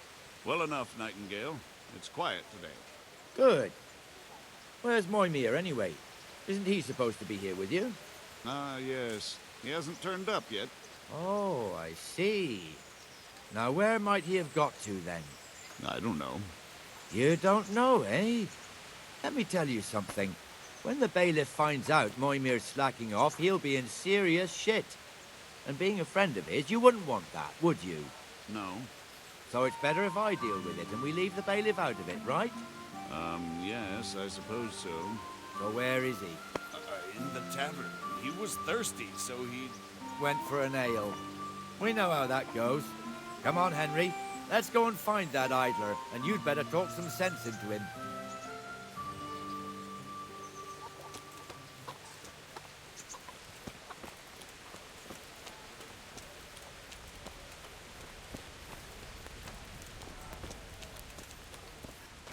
What the fuck are you doing here when you're supposed to be on the gate?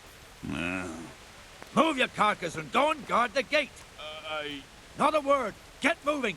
You're lucky it was me found out, not the bailiff, or God forbid, Captain Bernard. Out! Come and sit with me, Henry. Let's have a drink. I don't want to mess with Nightingale.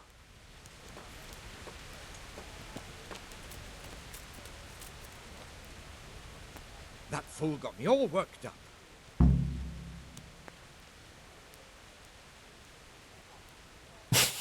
Me too.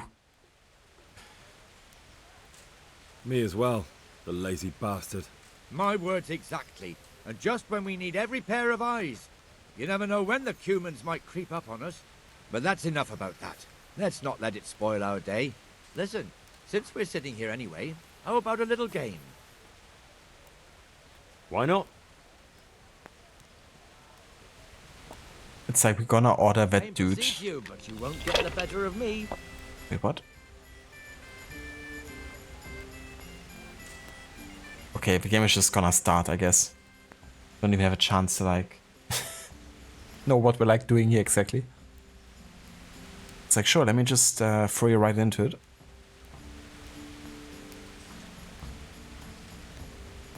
Exactly, Lucinda, it's like, let's order that guard to, you know, actually patrol while we just slack and drink and game. Sounds fair. So, if you want to try your hand at gambling, it's possible to play the dice game of Farkel in every respectable tavern. The goal of this two-player game is to be the first to reach a certain number of points. 6 dice are thrown and the player has alternate turns. Points are gained for every one of 5 thrown, and for 3 or more of a kind of any other number. Yeah. So 1 is worth 100 points, 5 is worth 50 points, 3 of a kind is worth 100 points multiplied by the given number. So 3 4s would be worth 400 points. 3 1s would be worth 1000 points. 4 more of a kind is worth double the points of 3 of a kind. So 4 4s is worth 800 points. And 5 4s is worth 1600 points, etc. That's not convoluted whatsoever. So a 1, 2, 3, 4, 5 and 6 is worth 1500 points. A 1, 2, 3, 4, 5 is worth 500 points. And 2, 3, 4, 5, 6 is worth 750 points.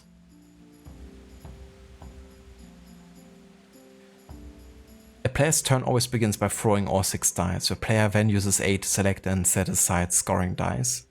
And at least 1 die must always be set aside. Then the player can throw the remaining dice again using X, and the situation repeats. Scoring combinations are counted for present throw, not the entire turn.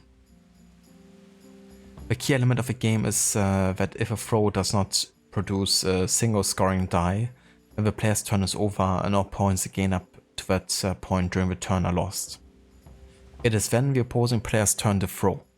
Therefore, it is advisable to end your turn using Y before there is a significant increase in the chance that not a single die will score. It is also often worth not removing all scoring dice, so you will have a better chance of scoring higher on the next throw.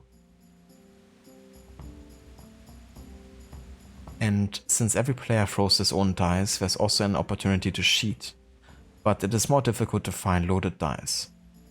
A Devil's Head is a set of dice with a joker instead of a 1, which acts as a wild number in combinations with any other number.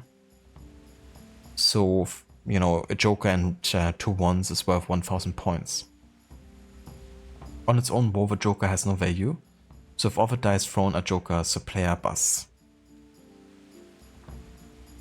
Okay, I think I roughly understand.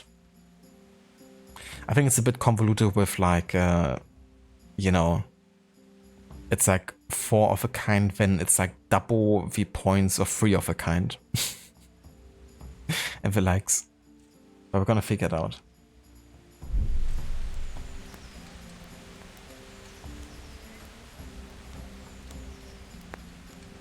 I mean, 3 5s, 3 6s. It's not the best, but not bad either.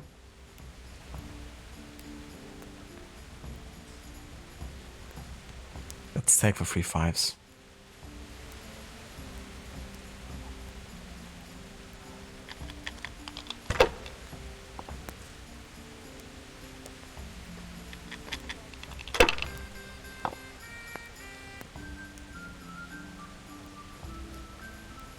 Of course he gets 3 1s. Should I?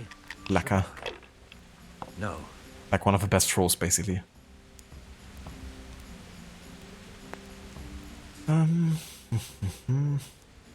I guess you could take the 2 1s and maybe roll again.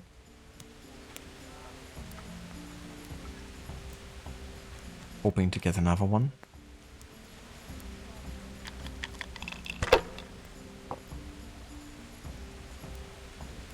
Of course I don't.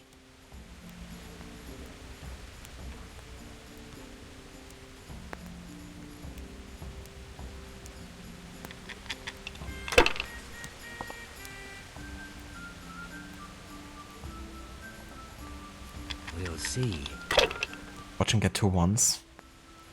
Cursed luck. Okay, this time he didn't.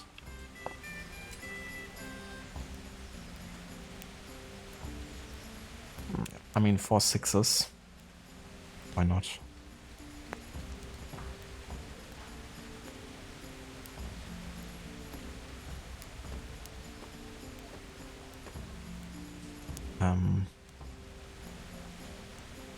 Would die?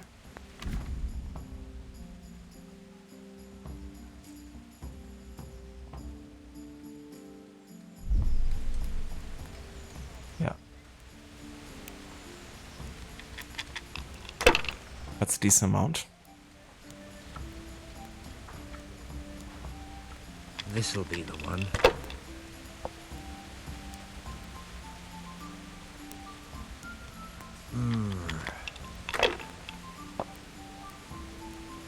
Oh no. Okay, we're in the lead at least. Okay, 3 2s. That's not too bad, honestly.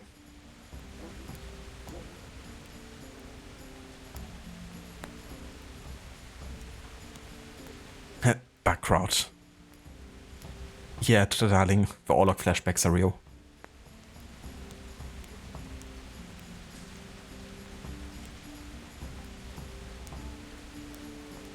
So I guess we're gonna take the 1 as well, because that would be 100 points, right? The 4s and 6 wouldn't be worth anything if I take them with me, right? So I guess go and roll again.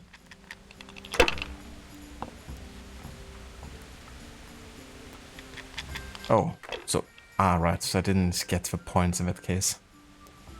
I should have taken the points there. But they're still learning.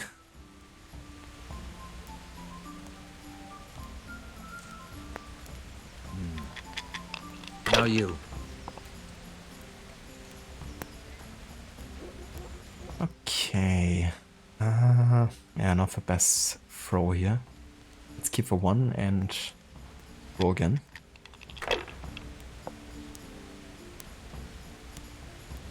Ah, nice. 3 1s and... What is that supposed to be? A 4? Yeah. 5, so would be good, I guess. Almost there.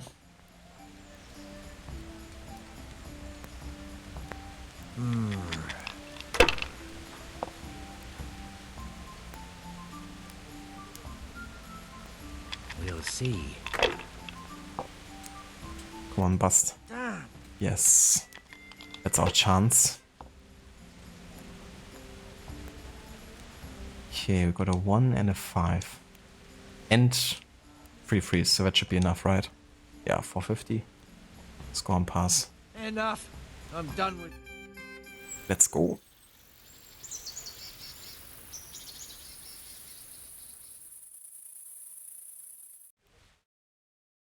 Just one more thing and we're... Reputation lost? Ringing the end of the day and closing What? the taverns. Isn't it still a bit early?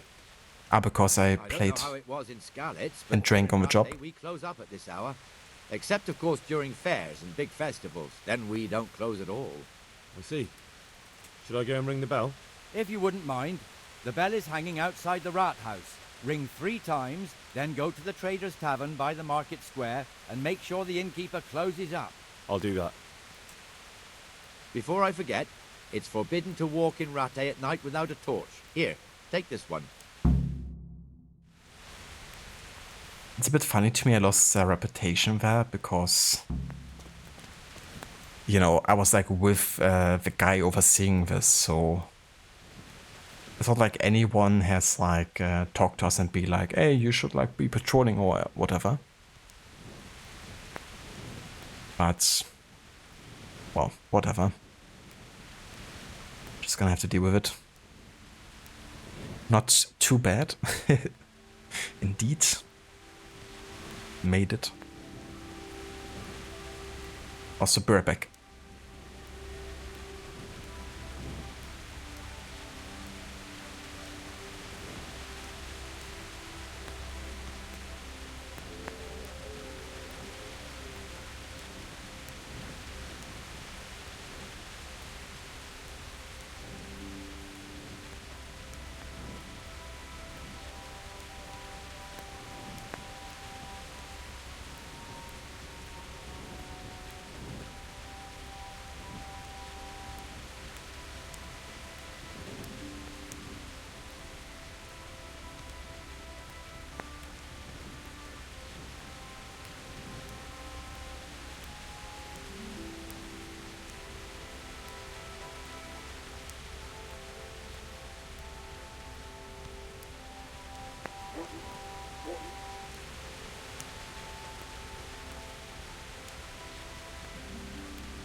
Alright, I'm back.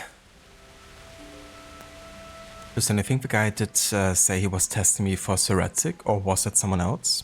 Kind of thinking of it, that might have been the bailiff. I think it was, yeah, the guy telling us to go meet Nightingale. But yeah, who knows, maybe that was, you know, also tested by Nightingale. Or maybe he was like, well, I lost in the gambling game against you, so now I'm gonna tell the others that you've been slacking.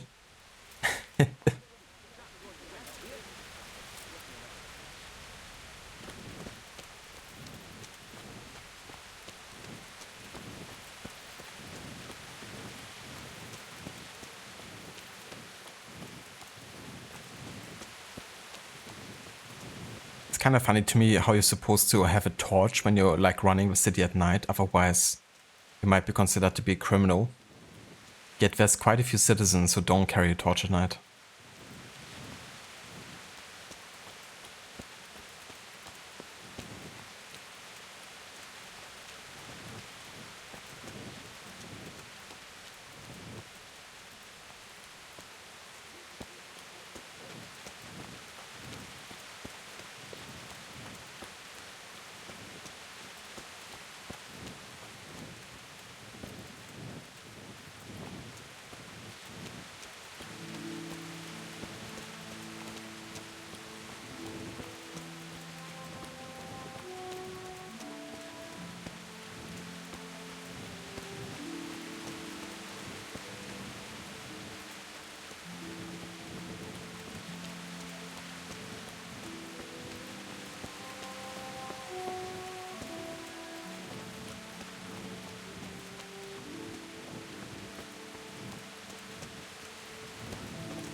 Ah yeah, that's the bow after ring.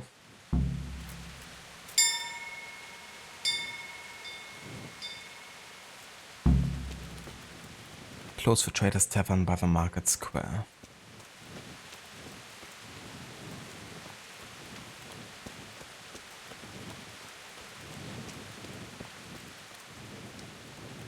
Oh, look at this. A pigeon coop. Maybe there's some assassin contracts in there. Maybe we can send out some assassins into the Mediterranean.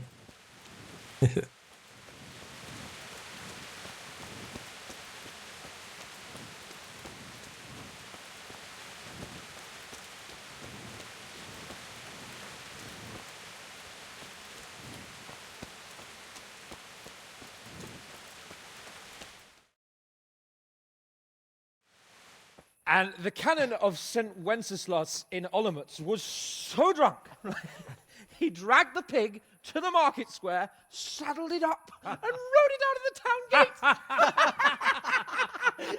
No, we could see that this wasn't going to end well.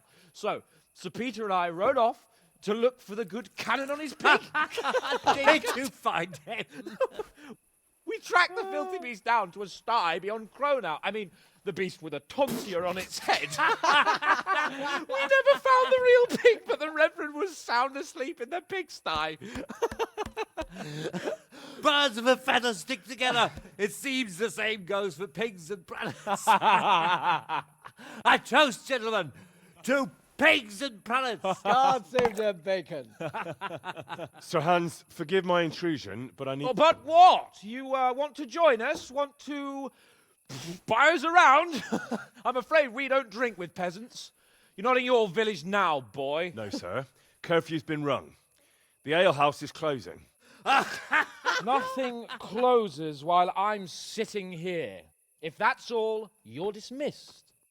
Are you out of your mind, lad? You can't cross his lordship. He's got a temper like a bear with gut ache. If I was you, I'd get lost before he shows it. The bailiff instructed me to close the tavern at the proper hour. He doesn't want anyone disturbing the peace after curfew. The bailiff? The bailiff can kiss my arse. I trust you haven't forgotten who's the rightful lord of Rattay. No, it's Sir Hannes. Oh, is he here? What, is he hiding under the table, maybe? No! Then what he wants isn't worth a fart in a bathhouse. And besides, he's only in charge till I grow up. Which clearly hasn't happened yet. Enough! You can't talk to me like that. I'm a nobleman. Come now, sirs. You're not going to fight here, are you? We most definitely are. This yokel needs to be taught his place.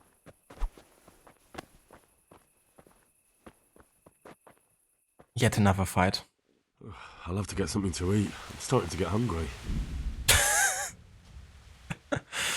Of course, that's the first thing that comes to his mind when fighting Sir Hans.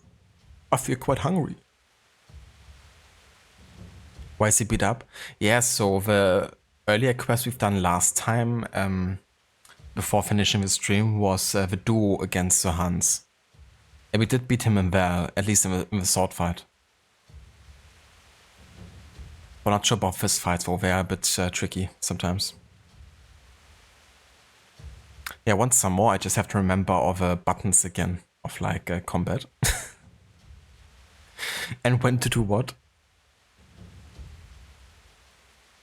So it's gonna be fun. Probably gonna take me a few strikes before I get the hang of it again. But yeah, let's see and do our best here. But to be fair, I think Henry has been really overstepping the line here. Like, sure, he wants to close the tavern, but he's definitely testing Zahan's patience as well. That's for sure.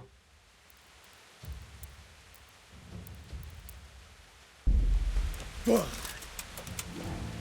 that bastard something to remember, you lot.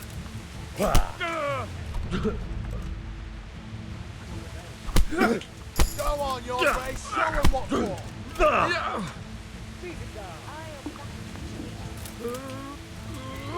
That'll teach you how to talk to your betters. Now. Show him your water, sir. Leave him down.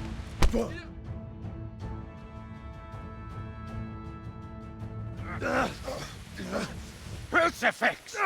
What in the name of Christ is happening here? Hell? Answer me, damn you! This peasant insulted me. I had to teach him a lesson. By rolling around in the mud like a hog? That's a fine example of noble conduct. Sir Hannes, the bailiff ordered me Silence!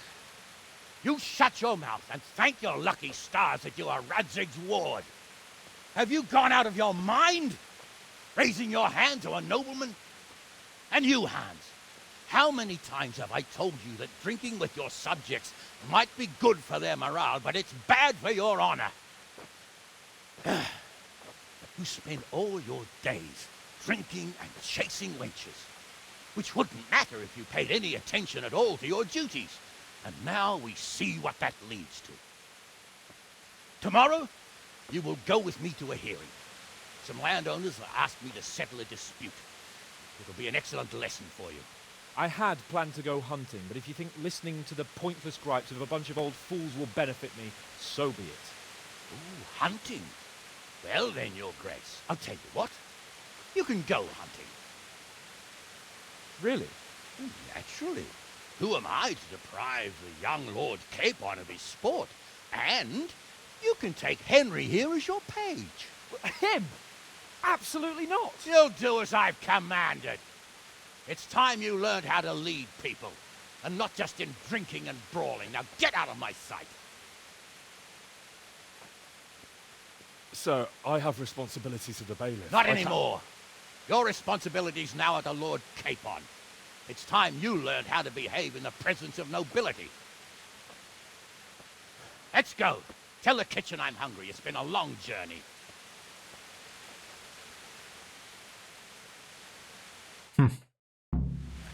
That's not how they both planned this evening to go.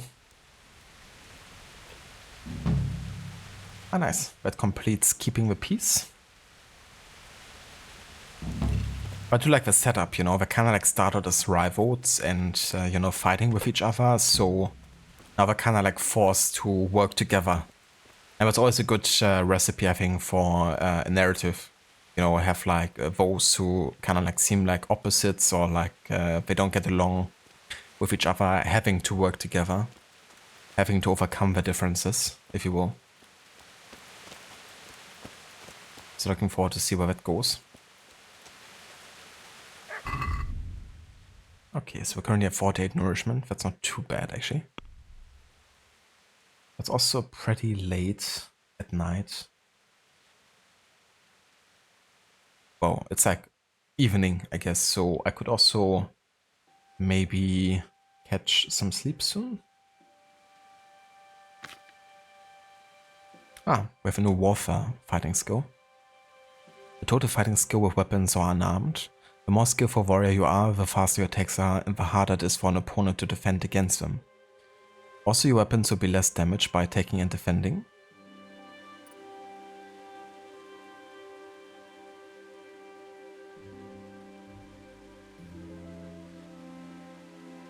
We could get Bloodletter. You have a greater chance of drawing your opponent's blood. Or Rusty Edge. The more damage is sought, the greater your chance of poisoning your opponent when you hit him, even without poison applied to your weapon. If you do have poison or no damage weapon, the chances of administering it are increased by half. I think right now I'm gonna go with Bloodletter.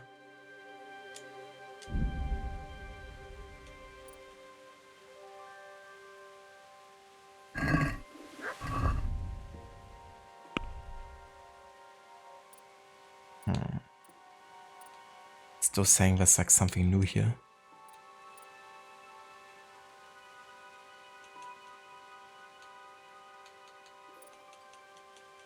Not sure. There's definitely not another skill point I can invest here.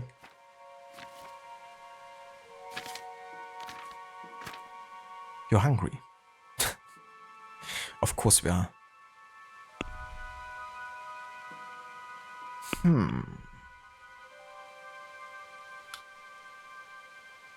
So I guess before we do the next main quest, I'm actually gonna go back home here.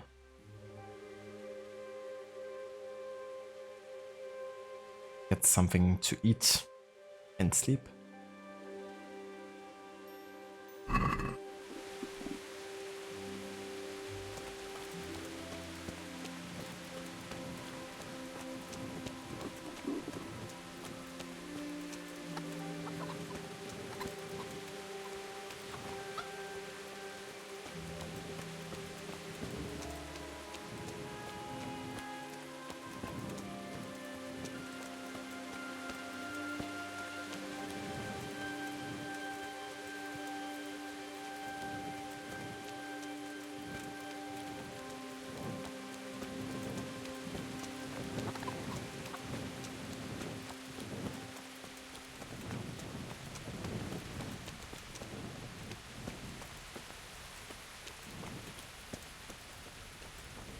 That's kind of funny how beaten up Sir Hans looked like after the sword fight and then fist fight with Henry. Definitely looked like we could see who the clear winner was.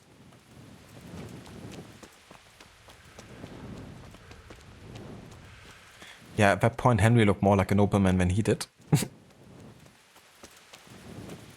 How the tables have turned, huh?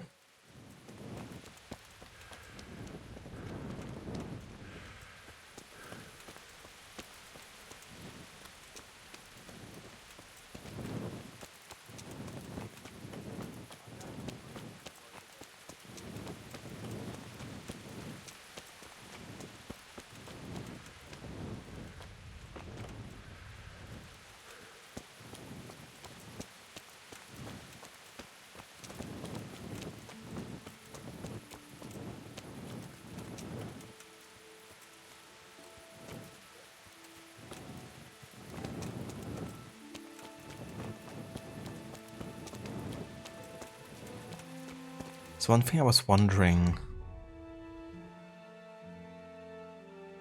I did get 70 groschen, right, from that quest. Are we supposed to like keep that for something specific, or is it like our payment?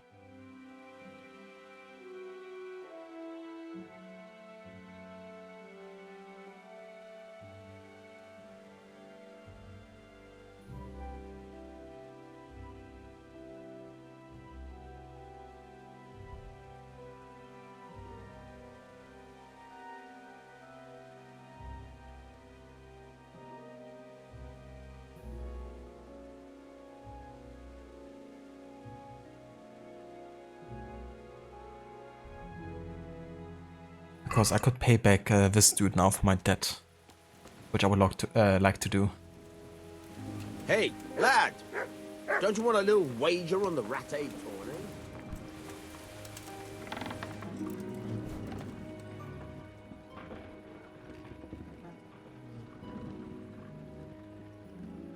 Yeah, let's just pay him back. I've got the money to pay that debt. And I was afraid you had a chamber pot for a head. Hand it over. That job's still going, if you're interested. I'm not.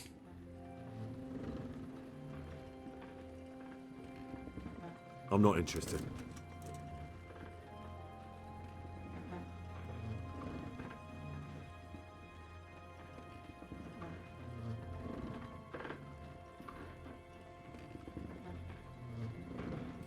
But I mean, he could still teach me to pick locks and to pickpocket. Goodbye. Try unlocking this trunk. Ah. Hold the lockpick in your right hand and use it to feel out the tumbler. In your left hand, you hold the blade and use it to turn the whole mechanism at the right moment. It's quite easy. It only takes a bit of practice. Now try poking around in the lock with the pick until you feel the right point where the tumbler is.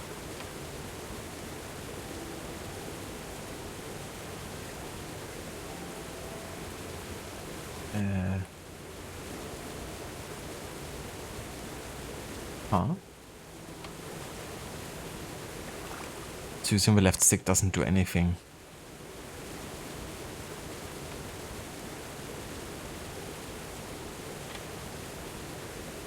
Like even if I click it or something?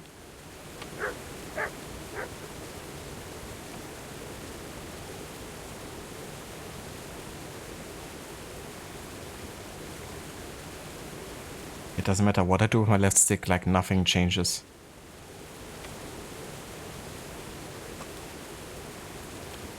Aww.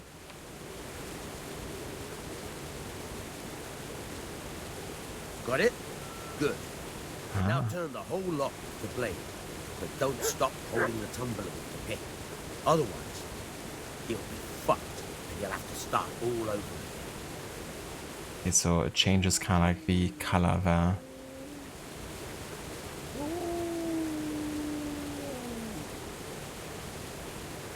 You forced it and broke the lockpick. Okay. That crack could be hurting Gutenberg. You have to watch out for that. An experienced guard will recognize the sound at once.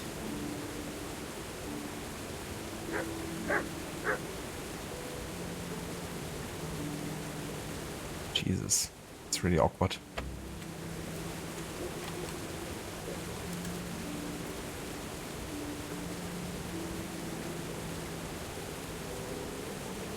What?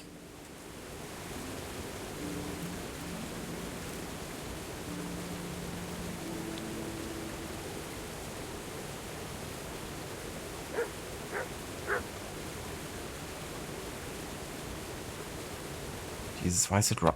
Oh, it's so awkward. Like the way I have to move the left stick. And then like it does really sudden movements as well. It's not really feeling any smooth.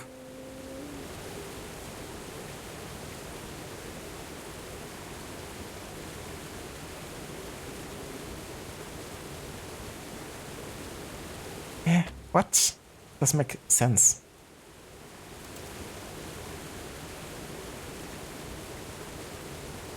Oh, Jesus. What the fuck?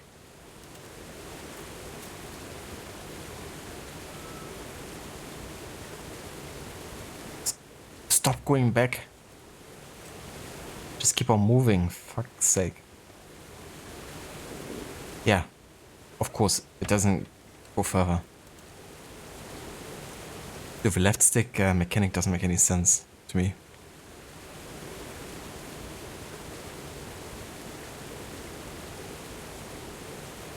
It doesn't go further than that for some reason. Fuck this.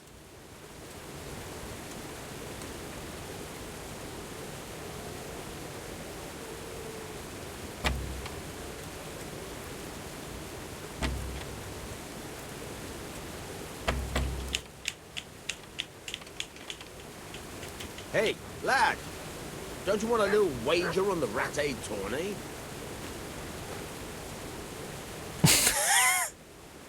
He just gave up on me. I trolled too much.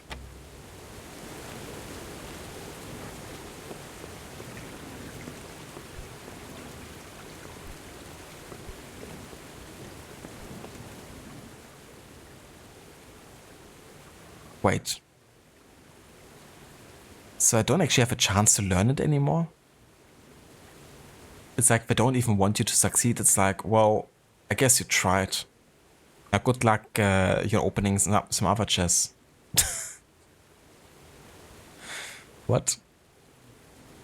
I feel like that tutorial should only be finished once you actually successfully pickpocket a chest.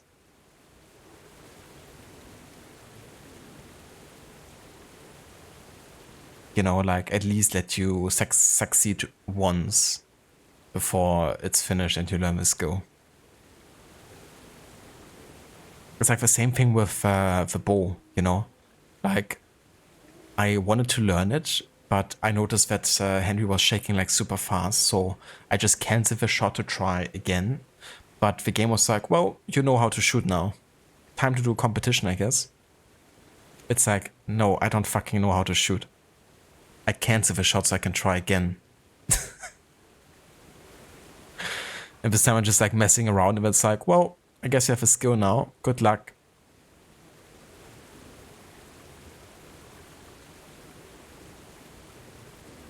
Well, I guess that's learn to pickpocket then.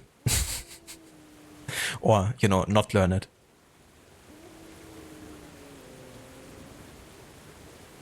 Hello there, Oliver. Welcome in. See you're having trouble becoming a lockmeister. Pretty much, yeah. It was really confusing with the left stick.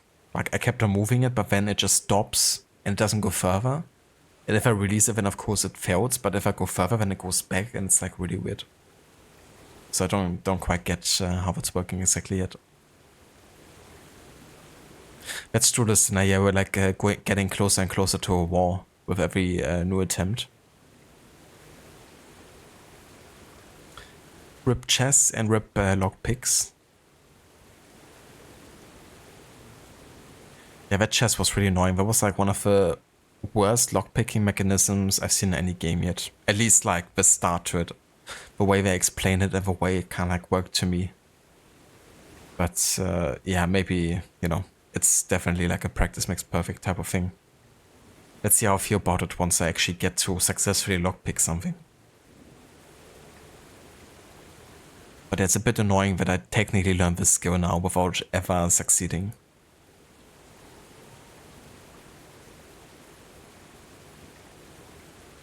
That's true, yeah, now that you mentioned this, that was like one of the first things I could choose in the settings, I believe.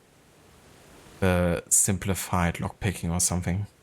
I mean, if it really gets on my nerves, then I'm gonna maybe enable that, but for now I'm gonna try to do it the original way, I guess. It's still not much better? Fair enough. Well, in that case, I can stick with this for now. Would you teach me something about the milling craft? Like how to get things out of strangers' purses into your own? Aye, why not? You're handy enough. No doubt you'll master it. Come behind the mill where we won't be seen. Yeah. Do the shining like a firefly.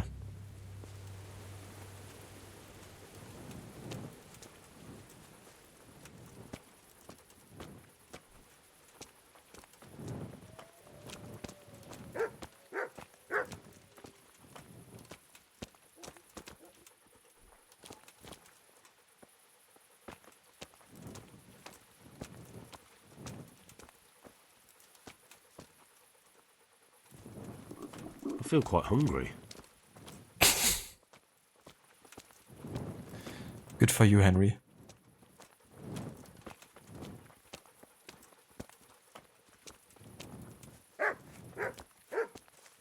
Hey, lad! Don't you want a little wager on the ratte tourney? You were supposed to teach me how to pickpocket, dude. I'll stand here and pretend I don't know you're there. You try sneaking up behind me without me seeing you and take something from my purse. First, you have to rummage in the purse. The longer you do it, the better chance you have of finding something valuable, but also of getting caught in the act. Once you've found something you want, you've got to pull it out, carefully, but fast enough so I don't notice. Try stealing my dagger. It's there, mixed up with other things.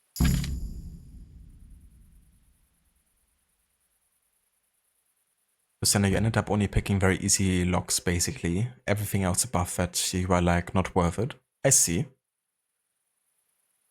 Yeah, hopefully I can learn to do it at least like, you know, so I can succeed even, you know, pickpocketing very easy locks.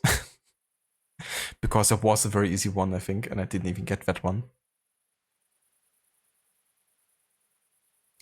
Yeah, so many mechanics that seem a bit convoluted and not very straightforward.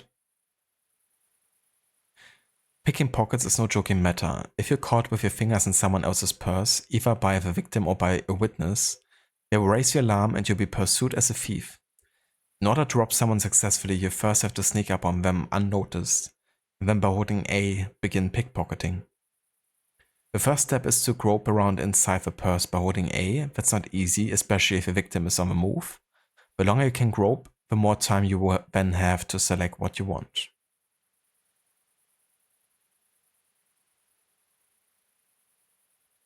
In order to then steal, you have to exceed the minimum time for groping, which you will recognize by the background of the rose changing color from red to green.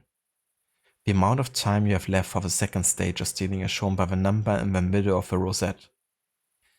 Keep a close eye on the color of the rosette. When it's light green, your victim has no chance of catching you, but as it starts to get darker and turn red, your chances of getting caught in the act increase.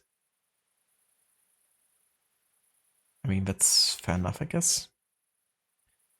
Here you've dipped your hand into someone's purse and you have to get it out with the loot before your time is up and you caught. The place where you're stealing.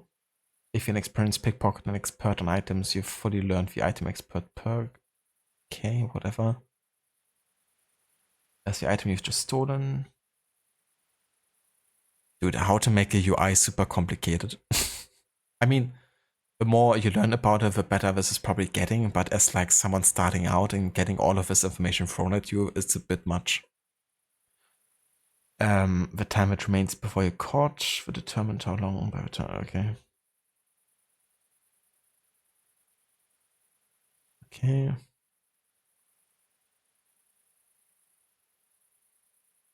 Okay.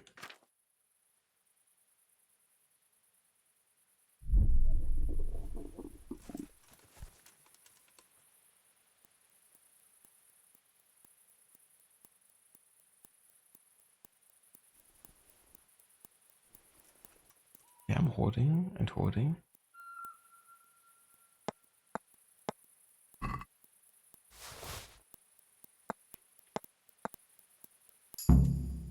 That's the way. I hardly noticed you were there.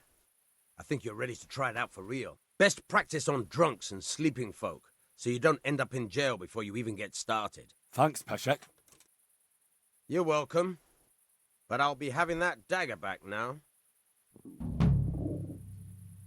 But I want the dagger. The dagger's mine. Well, at least we succeeded in one mini game.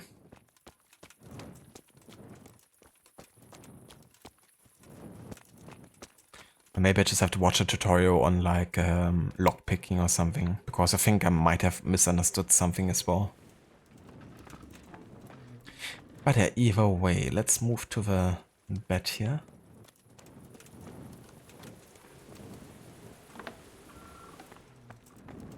That's true, yeah, unlocking the base perk so we can, you know, get more proficient in it going forward. That's nice. Okay, let's eat from the pot. Nourishment 70, that's alright, I guess.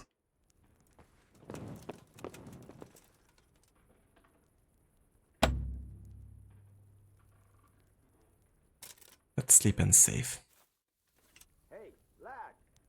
Don't you want a little wager on the Rat-A tourney?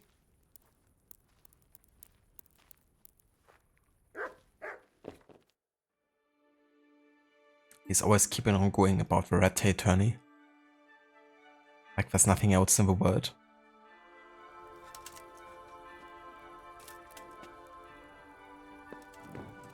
Ah, he also sleeps in this place. I didn't know that. That explains why I was always like standing in my room all the time, buffering me. I was like, dude, get out of my room. But it's his room too. Fair enough. I take that back then.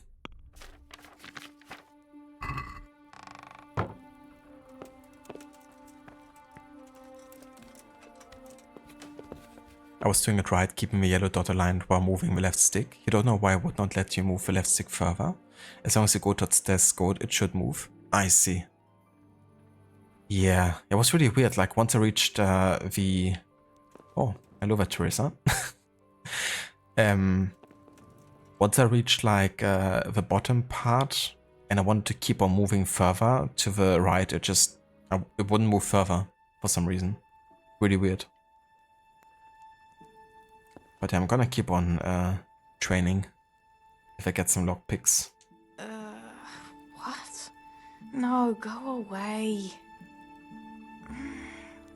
No, let me sleep. No, let me sleep. Go away, leave me alone. Relatable. When you're like woken up super early in the morning before you wanna stand up, it's like, go away. Let me rest.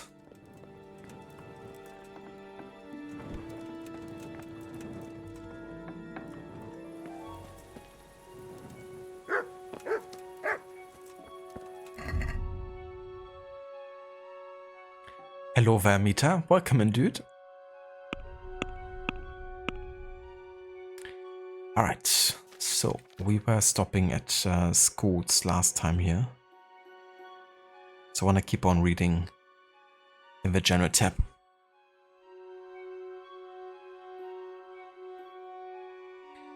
School-based tuition developed only at the end of the 11th century, mainly in the monasteries and churches.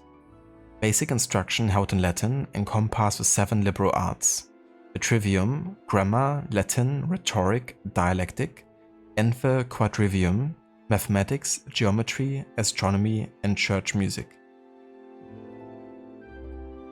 During the High Middle Ages, there were 2-tier Latin schools for boys. Girls were only very rarely educated. Indeed, education in general did not carry the weight it does today. Most noblemen and wealthy burghers were illiterate, hiring scribes and scriveners as needed. Later on, the towns came to host centers of secular education, with the ultimate flowering thereof being the establishment in 1348 of an international format university in Prague by Emperor Charles IV. The slaughterhouse, or shambles, was located in the edge of the town.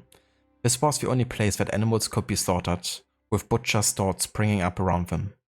The cattle were examined by the guild master. Only if he vouched for their health could they be slaughtered, and so by the butchers. Butchering elsewhere was punishable by a fine.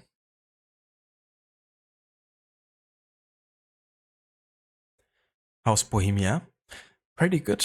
Yeah, we've been getting some armor and we've been patrolling the city. Taking care of some citizen disputes. Learning the ways of the sword and fighting noblemen. You know, the daily things in Bohemia you do as a peasant. Fighting noblemen. How's your day going, Amita? Sources of light. The main source of domestic light after sunset consisted of fire pits or fireplaces. If that wasn't enough to light up paths or dwellings, cloth or tallow torches, oil lamps, lanterns, candlesticks, or candles were used. Ceramic or metal oil lamps were bow-shaped, sometimes with an ear-shaped handle. In them was a wick steeped in oil, later on supplemented with wax. In the richer homes there were chandeliers with candles hanging on chains from the ceiling. In villages, there were simple lamps burning tallow instead of vegetable oil, and torches made of split lumber. Tallow candles stank, smoked, and dripped. They had to be constantly wiped, and the tallow collected for reuse, and therefore they were mounted on candlesticks with a bow at the base. In Central Europe in the Middle Ages, beeswax was considered an extremely precious commodity, and also made its appearance as a means of exchange among guilds, payment in wax.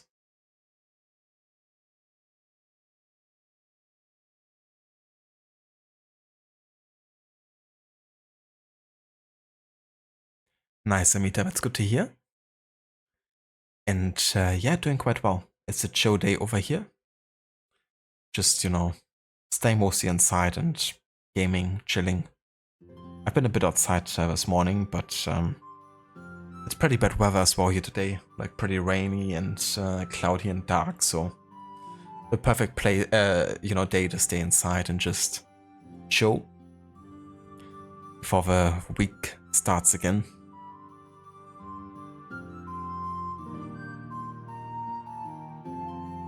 Saint Wenceslas' crown. After the coronation of Charles IV as King of Bohemia, a new and singular ceremonial jewel was fashioned, the crown of Saint Wenceslas. It was made from the old premise-lit crown, and the monarch himself dedicated it to Saint Wenceslas. No Czech king was ever allowed to wear it, but could borrow it for his coronation for a fee. The crown is of pure gold with gemstones and pearls, kept in a strong room with 7 locks above the chapel of Saint Wenceslas in Prague Cathedral. The keys are held by the leaders of the Czech state, the president, the prime minister, the archbishop of Prague, etc. There is a legend that if the crown is worn on the head of anyone other than the rightful Czech king, the wearer will soon die. It is reported that during World War II, the Nazi Reichsprotector for Bohemia and Moravia, Reinhard Heydrich, put it on and died shortly afterwards at the hands of assassins. The story is probably apocryphal, but certainly interesting.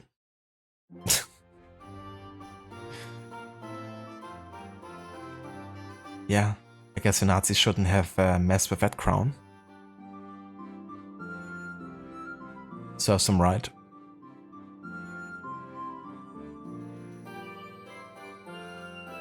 It was good weather here as well, mostly, but as soon as he arrived home from work, it started raining while still being very sunny outside. So rain and sun. That's very typical spring weather here for sure. You know, having like sun and rain and wind all together. Or just alternating in like short intervals.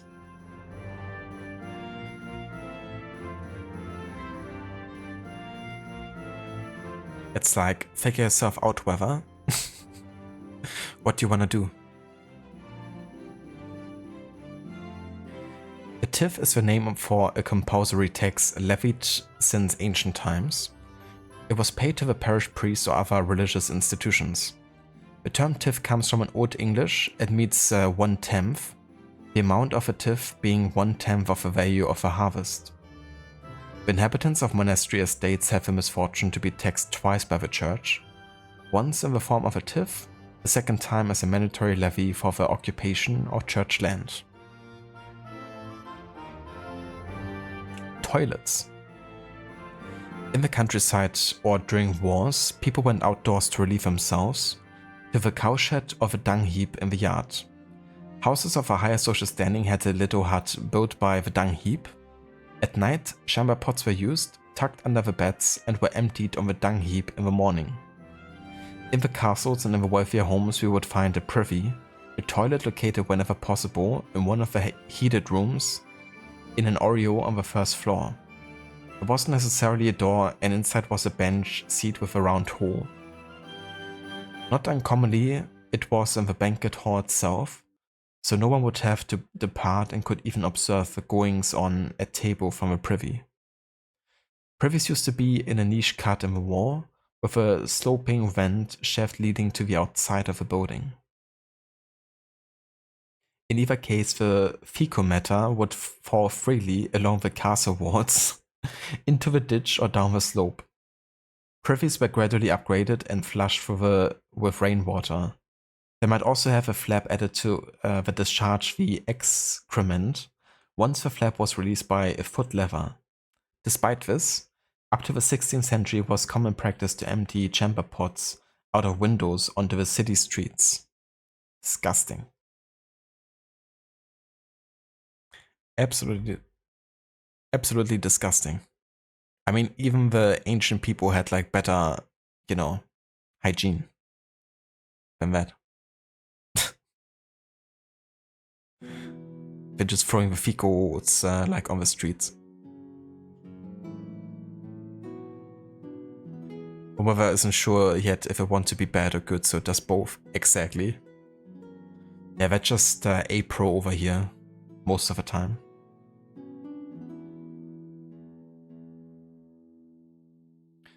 Town gates. The city gates, there were always at least two, served to watch over the comings and goings of the city dwellers, and tolls and duties were collected there from traders for goods brought in and sold. The ground level housed the armory and storage facilities, the highest level featured an astronomical clock or town clock. The gate tower was typically a rectangular tower of greater or lesser height with a passage through and a drawbridge over a frontal moat. The walls of some cities also included a water gate, through which the townspeople made their way to the water supply. There were also dedicated gates for the executioner and his henchmen, for unclean people, as well as Jewish gates. After closing time, it was only possible to enter the city with a special permit from the councillor. Anyone who failed to make it back in time had to spend the night outside the city walls. The gate was locked with a key that was kept overnight with a bailiff or the head of the city council.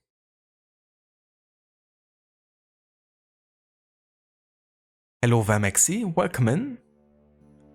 Thank you so much for the raid, dude. And welcome in, raiders. How were the shadows today? How's AC Shadows going, dude? Hope you're still enjoying it. Hello there, Ave. Welcome in, dude. And welcome back, Rod. Hello again. Thank you also for giving the shout out there to Maxi as well. Shadows were good, but not so good with that annoying press R1 to assassinate, but instead you attack the enemy. Wait, they still haven't, you know, fixed that? It's so fucking annoying when the attack button is the assassinate button. It's like, seriously? At least in like Origins and Odyssey, you know, the Y button was assassinate and, you know, the attack button wasn't the same. Is there like any way to change the button press? Like for assassinate and attack? Or is it like tied to the same button? Because that's the case in Valhalla, isn't it?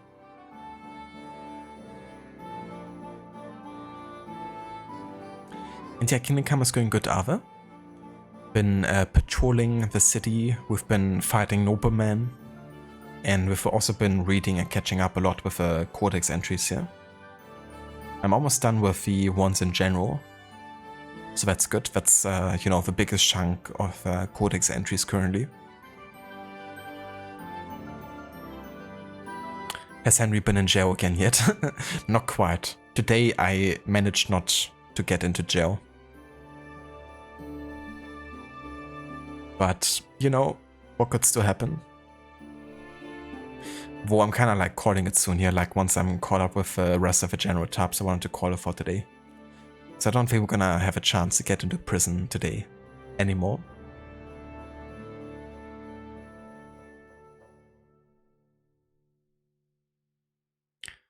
Get the enemy right in your sights next to him. You tried, but then it complained about conflict button presses. That's really annoying. Yeah, hopefully there's someone who really works out the best, you know, button combination. Because I saw that a couple times on Reddit, like people complaining about also Ecovision being like a hold, given how often you have to use it. Would probably be better if it was like a toggle, right? You just press it once and then it like stays in Ecovision mode. And you press it another time you get out of it. Yasuke truly has some of that exaggerated black swagger. Is probably what the guys from IGN would say about the review of AC Shadows.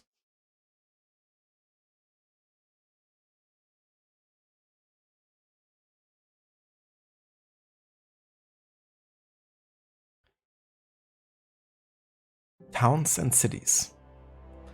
In the Middle Ages, merchant settlements in villages on major trade routes or around castles became the first towns. They were founded by specialized businessmen called locators or allocators. Their task was to seek out settlers, to prepare and apportion the land, and to build a community. The rulers set down the rights and obligations concerning the locators and settlers, as in the level and method of collecting taxes and benefits, town privilege rules of self-government, trading. Give me a second, guys.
Alright, I'm back.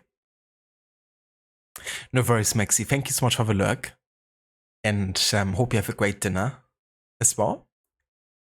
Catch you next time, dude. And indeed, that was the doggo. Levi was meeting a friend in the city and took Doggosino with her. And it was like kind of rainy outside just now, so she was like super happy to get back into the warm house. And she was just like having zoomies, like running back and forth between like my room and, you know, the bedroom. Just out of excitement. But yeah, she's a bit crazy sometimes. Like her energy level is always quite high. Go and boil your bottom, sons of a silly person! Hello there, Seraph. Welcome in. I think so too, Lucinda, yeah. Need to reread that entry here.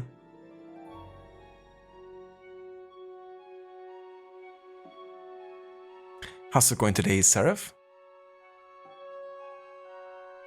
So, in the Middle Ages, the merchant settlements and villages on major trade routes or around castles became the first towns. They were founded by specialized businessmen called locators. The task was to seek out settlers to prepare and apportion the land and to build a community.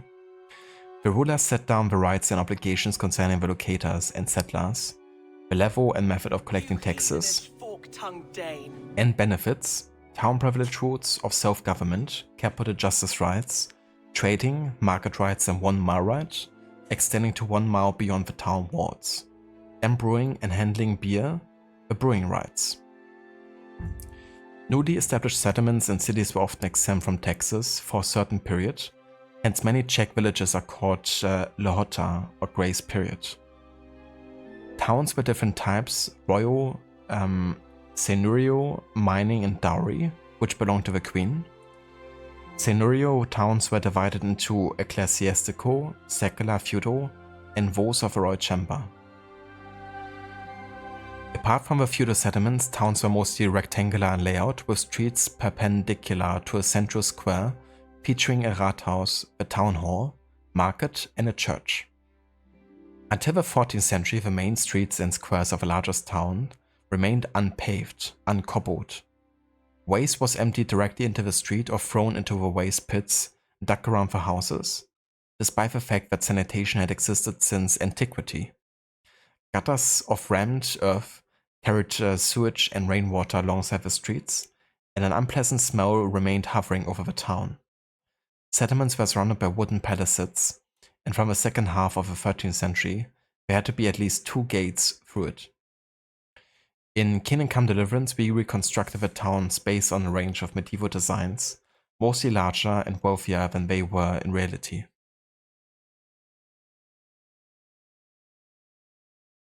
Sounds good, Ave. Hope you have a good time with Witcher 3, and thank you for the lurk. Yeah, for sure, Dr. Darling. Today has been more reading than playing. But it was kind of my plan, honestly. I just really want to catch up with this so I can space out the rest of reading better across the game. And I can also go ahead and actually start reading the entries that pop up while exploring. Because it would be a bit too much to like keep track of the ones that I have read and the ones I haven't. So I wanna catch up with all of this now and in the next stream. And then we can, space it out much better for the rest of the playthrough.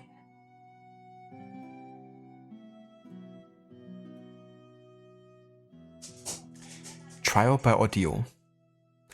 Apart from resolution by municipal or territorial courts of justice, up to the 14th century it was common, though unofficial in Bohemia, to turn to God's judgment, or trial by ordeal. Guilt or innocence was proved by appealing to God. He had to judge guilt or innocence. A typical ordeal was to be put to the test by fire, hot water, poison, or dueling with a counterparty. The trial often ended in injury or even the death of the accused or the accuser. Damn.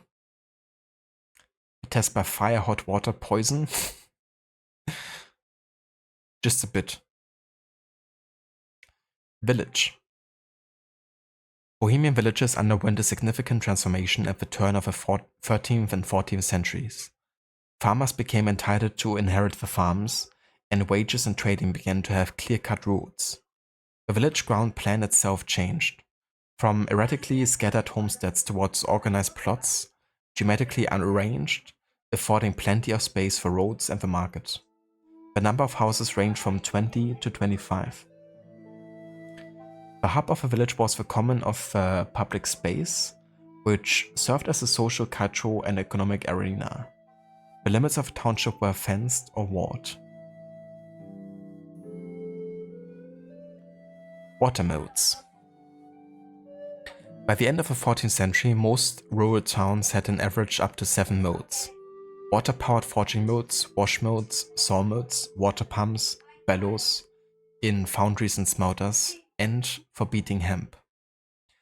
Each mow consisted of 3 parts. Immediately have to think of the hook blade has 2 parts quote. Every time something consists of multiple parts. Yeah, Lucinda, it's like, gotta resist the urge. I was also thinking like, okay, how can I do this when the mill consisting of 3 parts? That's kind of tricky. Dividing mow into 3 parts. The M, E, O, and L, I guess. The transmission system and the work equipment. The driving mechanism or engine was a water wheel, and the gearing or transmission system consisted of many gears to convert the force from the slow-moving mow wheel to fast motion. Work equipment differed according to the particular function of the mow. At the heart of Greymouts were millstones, a lower stationary bedstone, and an upper rotating runner. The grain was ground between the two. The mow had to be well situated, the current had to be neither too weak nor too strong, and in the Czech climate the strength of the current in the river varied greatly with the seasons. This meant the miller also had to build artificial mill runs and weirs with which to control the flow. Weapons. Weapons made of wood, stone, hold on.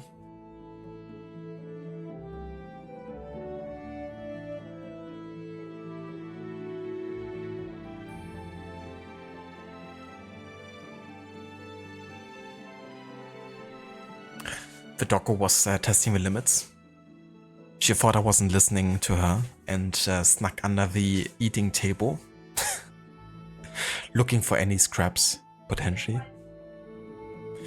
But yeah, we tried to teach her, or at least we did teach her that that's a no-go area, so not like this.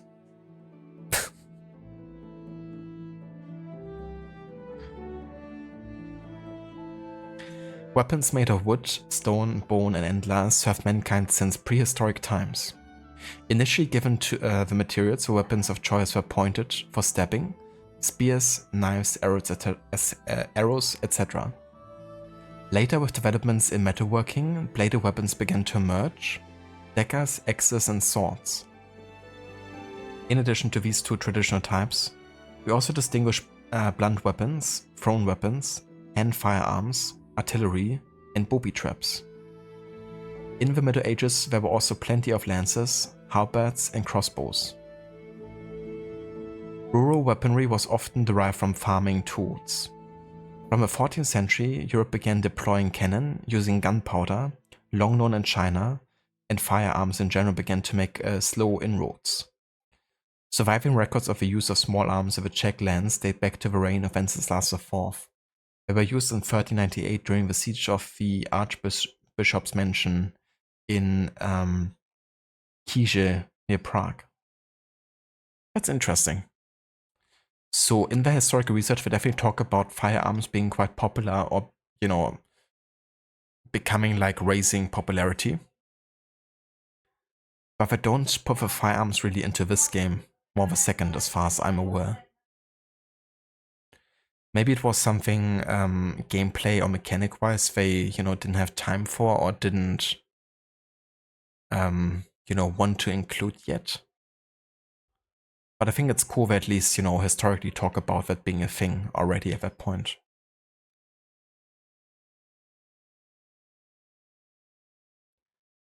Women in the Middle Ages. In the medieval, purely patriarchal society, the man was the head of a family, with the roles of women determined by their relationships to him: daughter, sister, wife, mother, or widow. Girls had a short childhood, according to municipal documents, reaching the age of majority between 12 and 15 years of age. Boys, in terms of territorial law, became grown-ups at 15. Men spent most of their time at their craft, trading, or swordsmanship, depending on their station in life, while women attended to housework and family. Only a widow could obtain permission to conduct trade or a craft activity, with the help of journeymen, of course. Village women did not leave their homes very much or wander the vicinity needlessly. Some rules about venturing out were dictated by social class.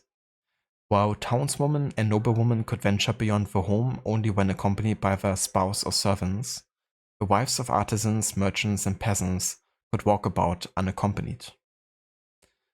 The domestic activities of well-to-do women included embroidery, cleaning, childcare, shopping, and playing musical instruments. Village women spent their time working in the field or pastures, beekeeping, weaving, spinning, preparing food, knitting, and sewing. During the High Middle Ages, the idea of beauty was a thin, pale woman with long blonde hair, small rounded breasts, relatively narrow hips, and a narrow waist. The most important thing was, of course, health and fertility. A woman in the Middle Ages would, from the beginning of sexual maturity, be pregnant virtually every year. It was not unusual for one to be a mother 3 or 4 times over by the age of 20. Births were complicated and aftercare inadequate, so the risk of death in childbirth was great. Girls were afforded less attention than boys, but when it came to honor, the contrary applied. Old maids, seduced daughters, and unmarried mothers brought the family shame. While boys inherited the livelihood, the parents of girls had to accumulate a dowry, for which to compensate the bridegroom. Yeah, thank God that's not the case anymore. But yeah, that's all the entries in the general tab. So we have read all of this. Just gonna uncheck this here as well.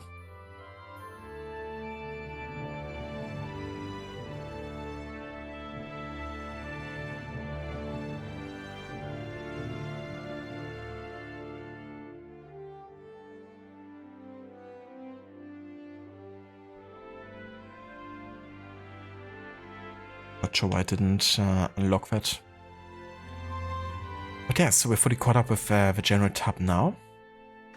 Which means we have... I can catch up on this as well. There's one entry for Rattay. Was a small market town with two castles, the upper castle known simply as Rattay Castle, and the lower castle known as Pirkstein or Pirkenstein. The oldest written record of Rattay dates back to the 13th century, when it was a property of Pribislav of Rattay, mentioned in records in 1263 and 1289. At about the same time, ownership of Rattay passed to Burgraf Rosnata of Usis, whose sons held several other castles and villages in the surrounding area. In 1293, King Wenceslas II gave Rattay to Bishop Tobias of Beckin. Then it became the property of Burgrave Hinnik of Duba, who was the heir to the House of the Lords of Lepa. Rattay experienced its greatest renown and prosperity under the administration of Henry of Lepa, his sons and grandchildren. His son John was the most politically active. The town was also governed by Henry's relatives, the lords of Pirkstein, Jessek and Hanus. Under their administration, the two castles were built, as were the churches, and the village was given strong fortifications.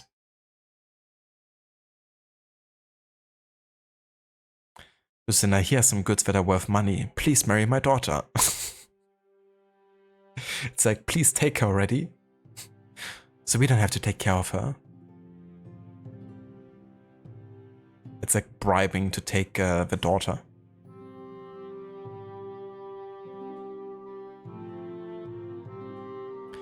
Pirkstein. The lower castle in Rattay, founded by Henry of Lepa before the mid-14th century, spreads over an island in the middle of the Sivi stream. The castle is separated from the town by a moat. This is a Bergfried-type castle with massive tower, rounded corners in the rear, and 3 rooms on each floor. The entire structure is surrounded by ramparts. In 1447, the castle unfortunately caught fire and then quickly changed owners. It suffered even greater damage during the peasant uprising in 1627. 100 years later, from 1713 to 1724, it was rebuilt by Octavian Kinsky into a presbytery and bell tower. The upper castle was built at the same time as the lower castle in the mid-14th century. It also burned in the same year as Pirkstein. In the 16th century, it was rebuilt into a Renaissance chateau, and in 1672 it renovated in the Baroque style. Today it houses the local town hall. And the St. Matthew's Church. The Lower Rattay Church was built in the 1360s at the instigation of Jan Jacek Petasek of Pirkstein and his wife Anna. The first church was probably a single nave design and served as a parish church along with the Church of St. Nicholas, which no longer exists. From 1675 to 1691 it was demolished and rebuilt in the Baroque style according to plans by André de Guade. It has survived in this form to the present day with just a few minor changes. The only remnants of the original church are the tombs of the estate owners, for example a tombstone with the coat of arms of the Lords of Lepa mounted into the cemetery wall, and the base of the baptismal font from 1421. And, last but not least, the St. Nicholas Church. Probably the older of the 2 churches within the castle walls. The first mention dates from 1343. It was located in the upper part of Rattay before the upper wall and partially served as a presbytery. From 1336, the Koreshnik Mill also belonged to the Rattay Presbytery.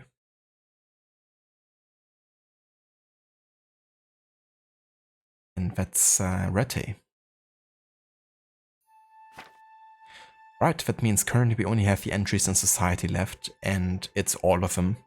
I haven't kept on reading on them, and as you can see, it's still a decent amount, but it's only like half of the amount we had in general when we started out reading this, so it's like 25 we have to catch up on. And it seems like, yeah, they're probably just as long as the one in general. But at least we're caught up with general, so whenever we have something there, we can read it when it pops up. And we're gonna keep on reading with society next time that we stream this. But for today though, this is gonna be everything I will be doing, so I just wanna go ahead and maybe sleep another hour so I can actually save.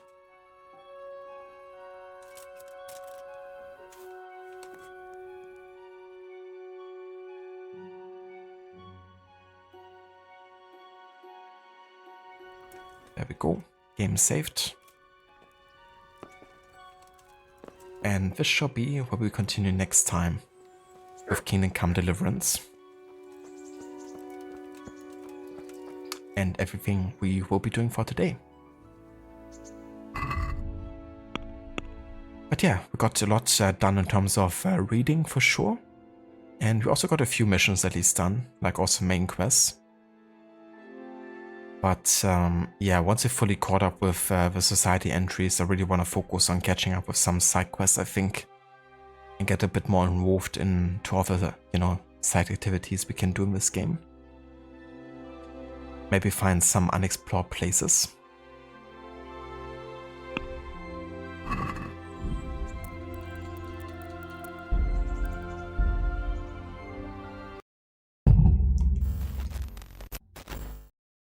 But yeah, for today, this shall be it. I'm gonna continue here on Wednesday, most likely, because I'm gonna be pretty busy on Monday and Tuesday, so won't have any time to stream there in the evening, I don't think. But yeah, Wednesday we're gonna have some good amount of time, and I plan on doing a longer one. And we're probably gonna try to just get everything done reading-wise on Wednesday as well, with the rest of society. And yeah, then we can really focus on getting involved into the side stuff.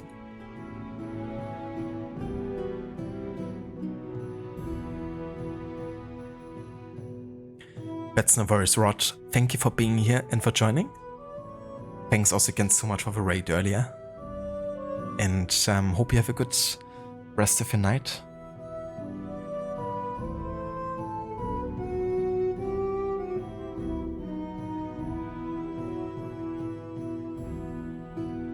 Okay, it seems like Shilla's playing some AC Brotherhood, another historical game we will be playing as well, of course.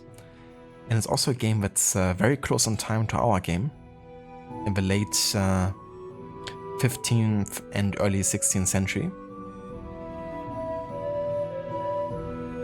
So about like 100 years from now.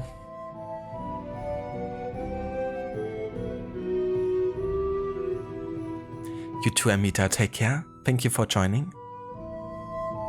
Hope you have a good rest of your Sunday.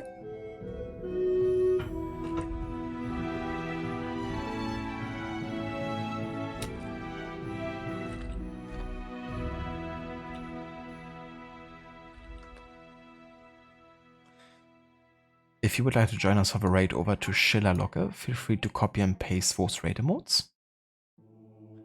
We got one for non-subs and one for subs. And yeah, I will see you guys again on Wednesday with more of Henry, who feels quite happy and hungry.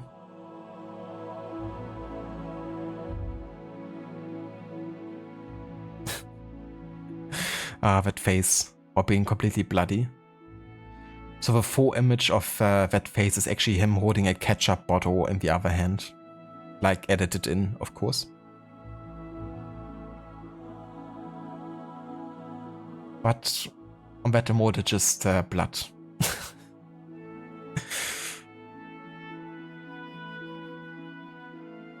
Yeah, it's a bit of a meme face that he's making there, so that was fitting, I guess, with a catch-up.